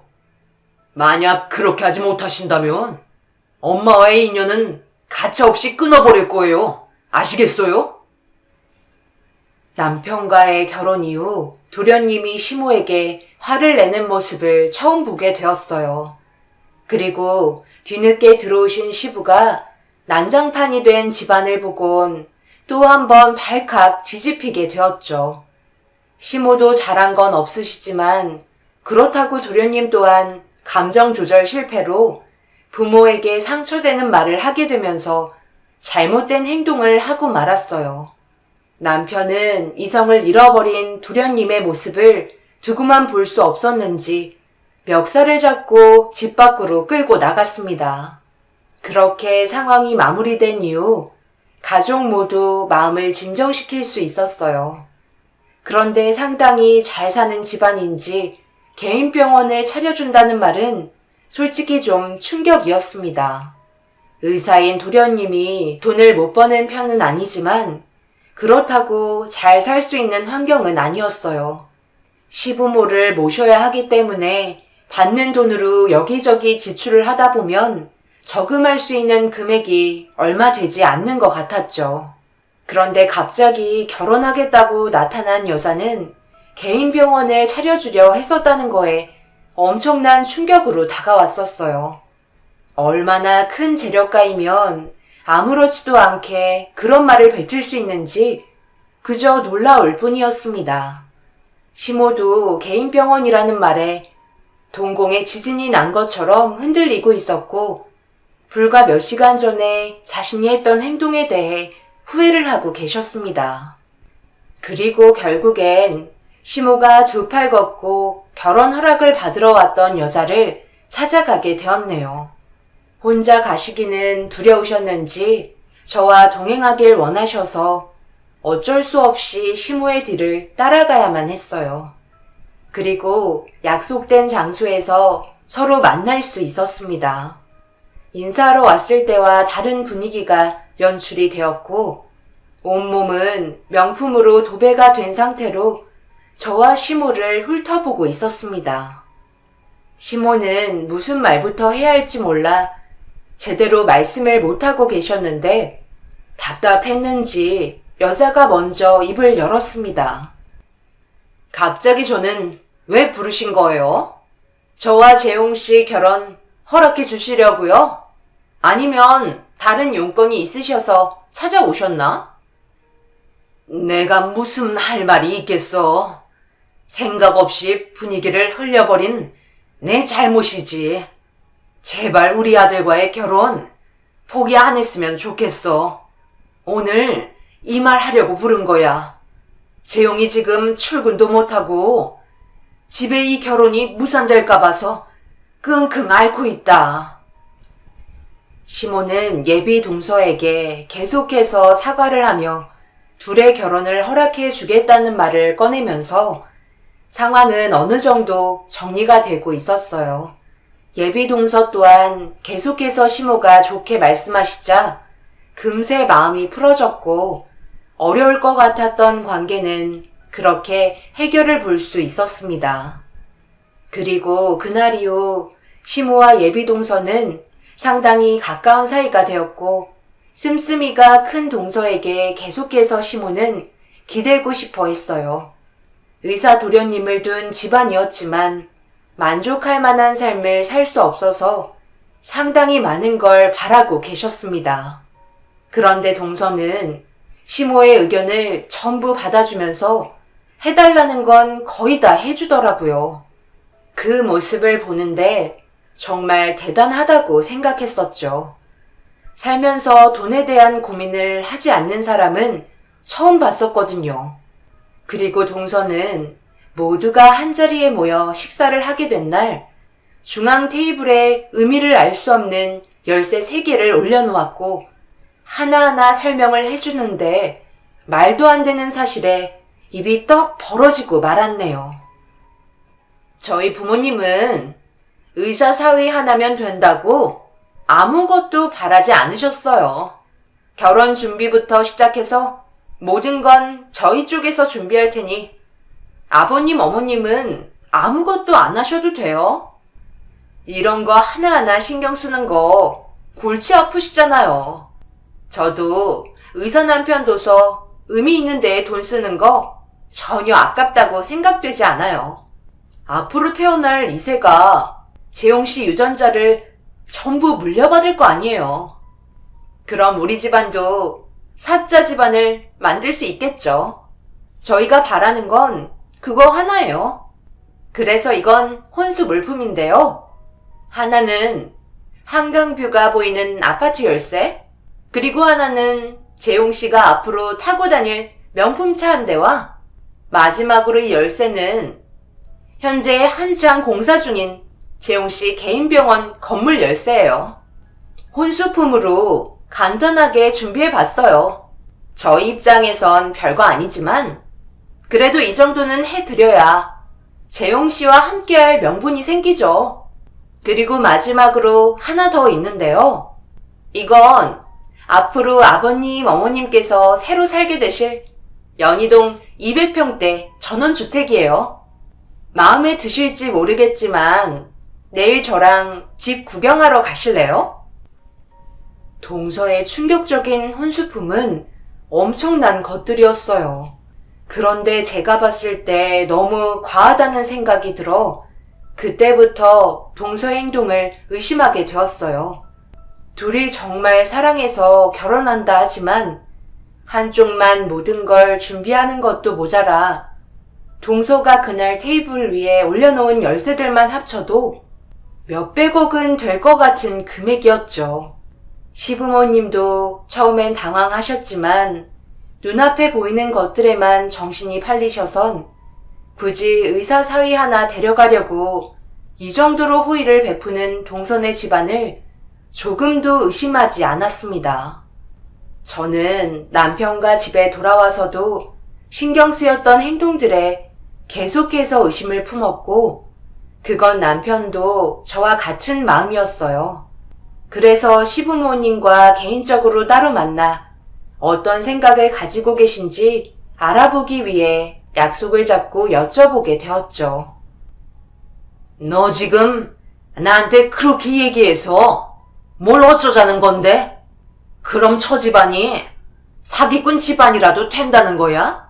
명의도 우리한테 전부 다 들어왔는데 뭐가 두려워서 그런 소리를 하는 건지 나는 애민이가 더 이상하게 느껴지는데 우리만 받아서 기분 나빴니?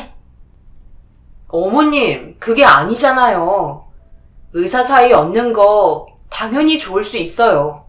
하지만 기준이라는 게 있는 거잖아요.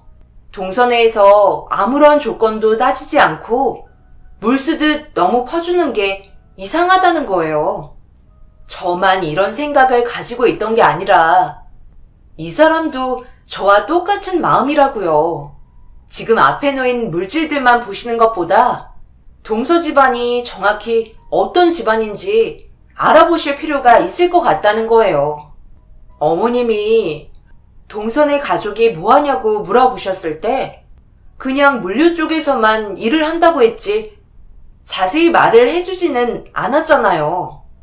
돌다리도 두드리며 건너가야 저희가 만약에 받게 될 피해가 있다면 최소로 줄이지 않겠어요? 애미 너 지금 우리를 가르치려 드는 거냐? 그동안 살아온 인생이 너희보다 훨씬 많은데 그런 것 하나 구분 못할까? 의사 사이 얻는 게 어디 쉬운 건 줄 알아? 그걸 사돈댁들도 전부 알고 있기 때문에 그에 따른 마음을 보여주는 건데 그렇게 무시해서야 되겠어? 아유, 기만 더러워졌네. 당신 계속 앉아 있을 거야? 더 들을 필요 없으니까 우리 먼저 일어날 테니 2번 다시 이런 쓸데없는 말들 하지 말거라. 그러니까 내가 뭐라고 그랬어? 종민이 너도 학창시절 때 공부 좀 하라고 했지?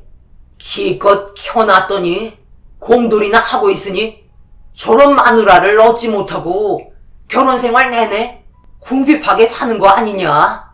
못난 놈. 시모의 말에 저와 남편은 상처를 받게 되면서 앞으로 일어날 일에 대해 전혀 신경 쓰지 않기로 했어요. 걱정을 해드려봤자 욕부터 날아오고 대화조차 이루어지지 않아 결국 손을 놓기로 결정을 하게 되었습니다. 그렇게 도련님은 동서와 결혼을 하게 되었고 동서 쪽의 사람들은 엄청나게 많은 사람들이 몰려왔어요. 저희 쪽은 거의 가족들 뿐이었지만 그와 반대로 동서 집안은 줄이 끝도 없을 정도로 계속해서 들어왔습니다. 워낙 잘 사는 집안이니 그것 또한 당연한 거라 생각했어요. 그런데 저희가 생각했던 거와 다르게 동선의 가족도 평범한 결혼 생활을 유지하며 시부모님의 관심과 사랑을 한 몸에 받고 있었습니다. 그리고 그때부터 저희는 사람 취급도 해주지 않았어요. 벌레만도 못한 취급을 하시는데 정말 기분이 안 좋았죠. 이럴 거면 뭐하러 부르신 거예요? 앞으로 이런 자리에 저희 부르지 말라니까요. 그렇게 비교하고 싶으셨어요?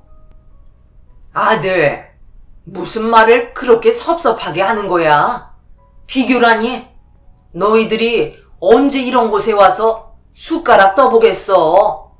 그래서 겸사겸사 부른 거고, 너희들 초대한 김에 고맙다고 새아가에게 칭찬 좀 해준 것 뿐인데 뭐가 그렇게 기분이 나빠서 입이 태빨 나왔을까? 지금 계속해서 현재 사는 거에 대해 재용이랑 저랑 비교하고 있잖아요. 저희는 귀 없는 줄 아세요? 저는 능력이 이것밖에 안 돼서 죄송합니다. 이런 멋진 곳에서 숟가락 뜰 정도의 형편이 못 되니 집으로 돌아가 김치랑 밥만 먹어야겠네요. 우리가 생각해서 초대했으면 생색 좀 낼 수 있는 거지. 그거 가지고 뭘 그렇게 화를 내고 그래? 부러우면 그냥 부럽다고 해. 인정해버리면 마지막 남은 자존심마저 꺾여버리는 것 같아. 너무 힘들어? 이게 현실이야. 그냥 받아들이라고. 나는 뭐 그런 공장에서 일을 하고 싶은 줄 알아? 그리고 아버지, 제가 그땐 너무 황당해서 아무 말도 못했었는데요. 제 머리가 안 좋다고요? 정규에서 10등 안에 들 정도로 나쁘지 않았어요. 재용이보다 훨씬 좋았죠. 그런데 내리 사랑이라며 장남은 공부보다 돈을 벌어야 한다고 밖에서 돈 벌게 하셨잖아요. 그리고 벌어들이는 건 전부 재용이 뒷바라지 하는데 보태지 않으셨어요. 결국 저는 이런 취급 받으려고 제 인생을 날려먹었네요. 더 이상 한자리에 모일 일도 없을 것 같네요. 시키는 대로 하는 본인들 잘못이지. 그걸 왜 남 탓을 해요? 자기 인생은 남을 위해 살아가려고 쓰는 게 아니잖아요? 아주버님이 그렇게 의사가 되고 싶으셨으면 악착같이 앞만 보고 달리셨어야죠. 이제 와서 큰 소리 치면 바뀌는 게 있어요? 제가 아버님, 어머님께만 용돈 드리고 집회 드리니까 기분이 많이 상하셨나 보다. 아주버님도 어느 정도 도움을 주셨었는데, 그렇죠? 비싼 차는 사들여봤자 유지비도 없어서 벌벌 떠실 것 같고, 아주버님도 그냥 브랜드 아파트 하나 장만해 드릴까요? 됐다. 네가 왜 저 애들까지 챙겨야 돼? 이런 곳에 초대해 준 것만도 감사하게 생각해야지. 아, 그리고 이거 받아라. 세아가 너희 집안이 돈이 많다 하지만 우리가 해줄 수 있는 게 이것밖에 없는 것 같아서 마음이라 생각하고 받아줄 수 있지. 재용이랑 의논해 봤는데 이번에 사돈어른 칠순잔치 가족끼리만 초촐하게 하신다며. 그래서 그동안 받기만 했으니 이번엔 우리가 작은 감사의 표시로 현금 5천만 원 정도 준비했다. 내가 뭘 사서 전달해 준다 해도 사돈어른 마음에 차지 않으실 것 같아서 현금 준비했으니 아무 말 하지 말고 넣어두렴. 그리고 이건 큰애 네 거다. 내가 준비 안 하려다 이번에도 입 나올까봐 생각해서 넣었으니 너도 고맙게 생각하고 정말 어렵게 구한 거다. 오래간만에 사돈댁이랑 좋은 추억 만들면 좋을 것 같아 준비했다. 이게 뭐예요? 한식 뷔페 4인 무료 쿠폰이라고 적혀 있네요. 여기 도련님 개인병원 공사할 때 길 건너편에 있었던 일꾼들 한바식당이잖아요. 지금 여기서 저희 부모님 모시고 같이 밥을 먹으라고요?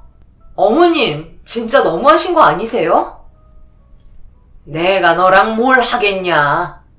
아무 뜻 없이 마음에 준비해 준 거다. 너희 집안 형편 봐서 부담 가지지 않게 생각해 준 건데 불만 있는 거야? 너는 그동안 시애미가 항상 봐왔는데 그게 문제야. 줘도 불만이라니까. 생각해서 준비한 사람 마음은 안중에도 없고 자기가 원하는 거 안 해줬다고 조금만 불만이 있으면 입만 툭 튀어나오고 너도 5천만 원 받고 싶었던 거야? 그럼 그만큼 우리 집안에 뭐라도 해야 할 거 아니야? 그것도 안 해주려다. 새아가만 주면 서운해 할까봐 준 건데, 싫으면 다시 돌려주던지. 아니요. 제가 왜 선물 받은 걸 다시 돌려드려요. 저희 부모님 모시고 가서 좋은 추억 만들고 올게요. 감사합니다. 그리고 저는 먼저 일어나 볼게요. 그 자리에 계속 있었으면 힘겹게 붙잡고 있던 정신줄마저 놓아버릴까봐 급하게 밖으로 나왔어요. 그리고 더 이상 시댁 집안과 엮이고 싶지 않았습니다. 남편은 2번 다시 연락하지 말라며 소리를 지르곤 제 뒤를 따라 나왔네요.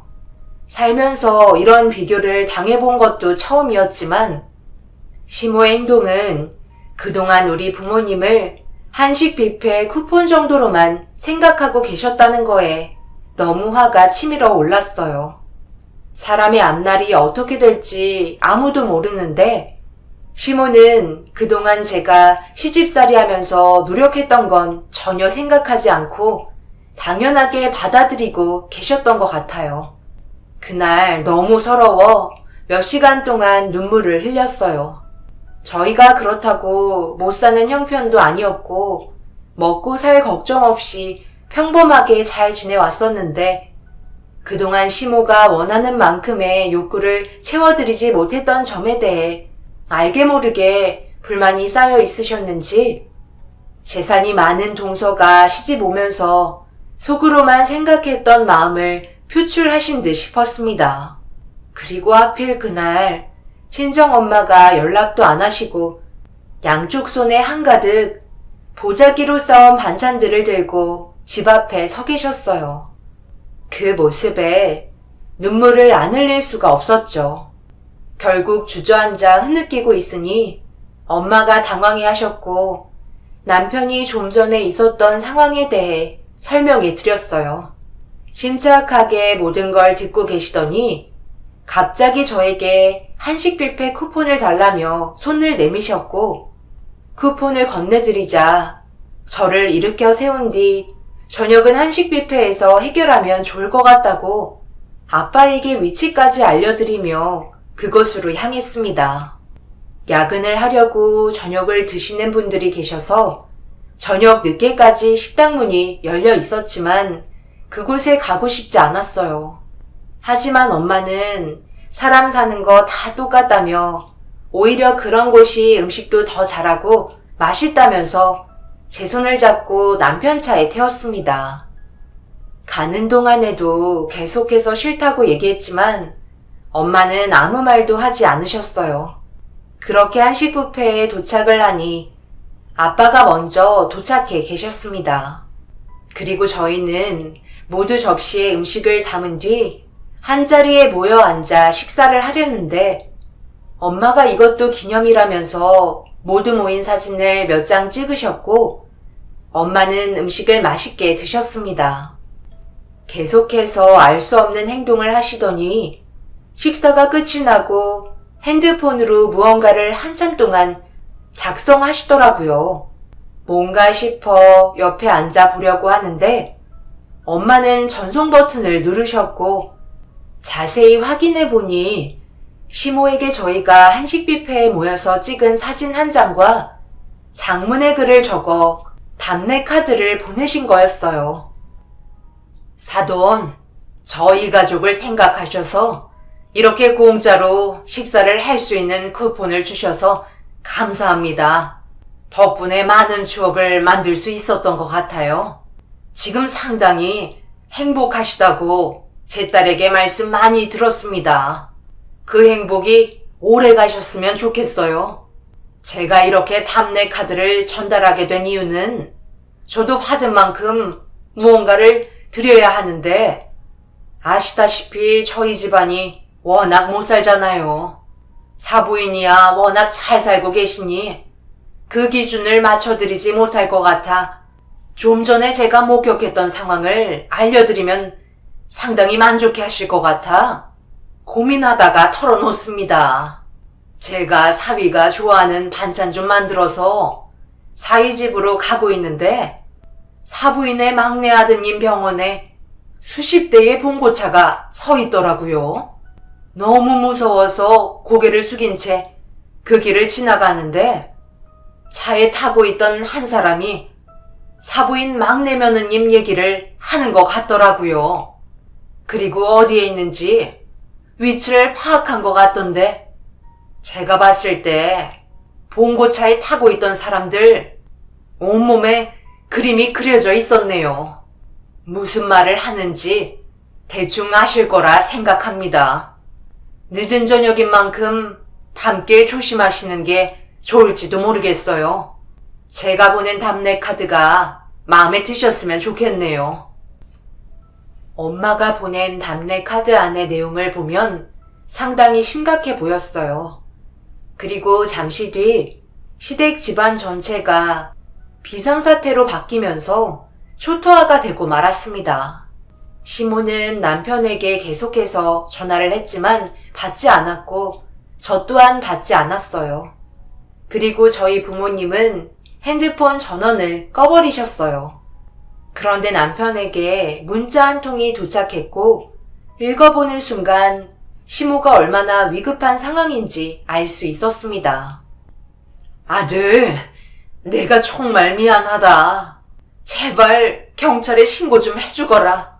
여기 난리가 났다. 한쪽은 새아가를 데려가려 하고 한쪽은 새아가를 지키려 하는데 지금 큰 싸움이 벌어져서 나랑 너희 아빠는 테이블 밑에 숨어 있어. 재용이도 몸을 숨기고 있는데 제발 어떻게 좀 해줘라. 전화를 하면 뭔 일이라도 생길까봐 너무 무서워서 문자 보낸다. 그러니 꼭 답장하고. 엄마가 말했던 사람들이 동서가 있는 곳으로 달려간 것 같았어요. 그리고 그곳에서 알 수 없는 싸움이 시작되고 있다는 것 또한 알 수 있었습니다. 엄마의 말대로 그 사람들의 몸에 그림이 그려져 있다는 건 어두운 곳에서 생활하는 사람들이 확실했어요.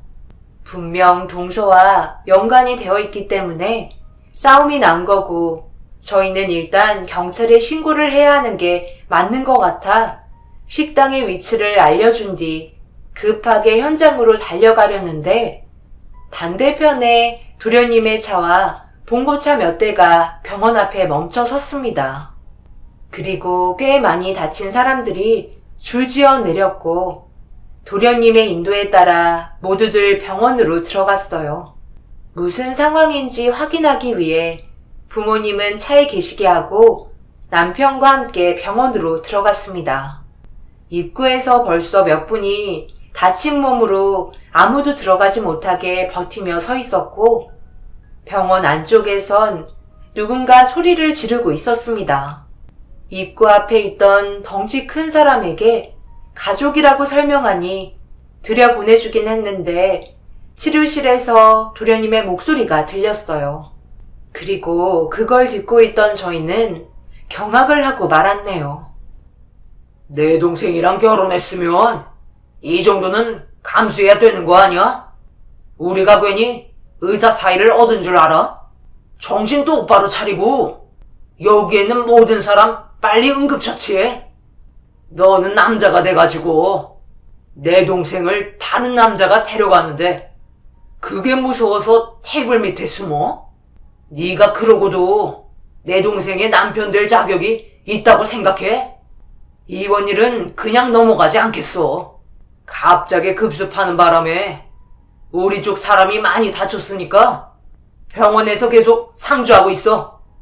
외부로 새어나가면 그땐 너희 가족들 전부 무사하지 못할 거야. 솔직히 너는 우리가 누군지 알고도 접근한 거 아니야? 내 동생이 너한테 접근했던 이유 전부 눈치채고 있었잖아. 그래서 우리가 개인병원 차려줬는데 막상 상황이 터지니까 팔을 빼고 싶어? 그렇게 하고 싶으면 두 번 다시 의사생활 하지 못하게 양쪽 손은 두고 가야 할 거야. 여기에는 생각보다 쓸만한 물건이 많네. 헛진 생각하지 말고 우리 애들 치료에나 신경 써. 오늘 저녁에 다시 한번 부딪혀야 하니까. 알겠어? 아버지가 힘들게 넓혀놓은 구역 절대 뺏기면 안 된다고. 도련님은 눈물을 쏟아내면서 다친 사람들을 치료해주고 있었고, 동서의 오빠라는 사람은 도련님에게 화를 내고 있었어요. 그리고 잠시 뒤 동서와 시부모님이 병원으로 도착했고, 들어오자마자 주저앉아 눈물을 쏟아내고 계셨습니다. 그걸 보고 있던 동서는 시부모님에게 막말을 퍼부으며 시키는 대로 빨리빨리 안 움직여서 위험한 상황에 놓일 뻔했다고 무서울 정도로 돌변한 상태였어요. 정말 저 세상 가려 작정했어요? 뭐가 무섭다고 움직이지도 못해. 한마타면 전부 다 큰일 날 뻔했다고요. 내가 이래서 노인네들 데리고 어딜 못 가겠다니까. 오빠, 나 언제까지 이 짓 해야 되는 거야? 이제 이혼해도 되잖아. 줄 만큼 줬고 저놈도 우리 쪽으로 끌어들였으면 나 이제 하고 싶은 대로 하면 안 돼? 아빠도 내 뜻 따라준다고 그랬어. 이번 일 마무리되면 그렇게 하자. 그리고 저놈 지 혼자 살겠다고 나 버리고 도망치는 거 오빠도 봤지? 내가 그동안 만나왔던 남자들 중 제일 쓰레기야. 우리도 이용해 먹을 만큼 사용하고 버리면 될 것 같아. 저런 놈을 남편이라고 끼고 있던 나도 정신 나갔지. 그래도 형식상 마누라인데 지켜줘야 할 거 아니야. 어머님, 저런 놈을 아들이라고 끼고 살았어요? 정말 한심하시네. 나이 드시면 고려장 당하시겠어. 동서는 그동안 발톱을 숨기고 있었는지 입에 담지 못할 말들을 쉬지 않고 내뱉었고, 시댁 집안은 그 사람들에게 제대로 물린 상태였어요. 동서는 저와 남편을 보고도 전혀 신경 쓰지 않았고, 도련님은 눈물을 흘리면서 다친 사람들을 계속해서 치료를 하고 있었습니다. 경찰에 신고를 하는 순간 뒷감당은 보장이 될 수 없을 정도로 무서운 사람들이었어요.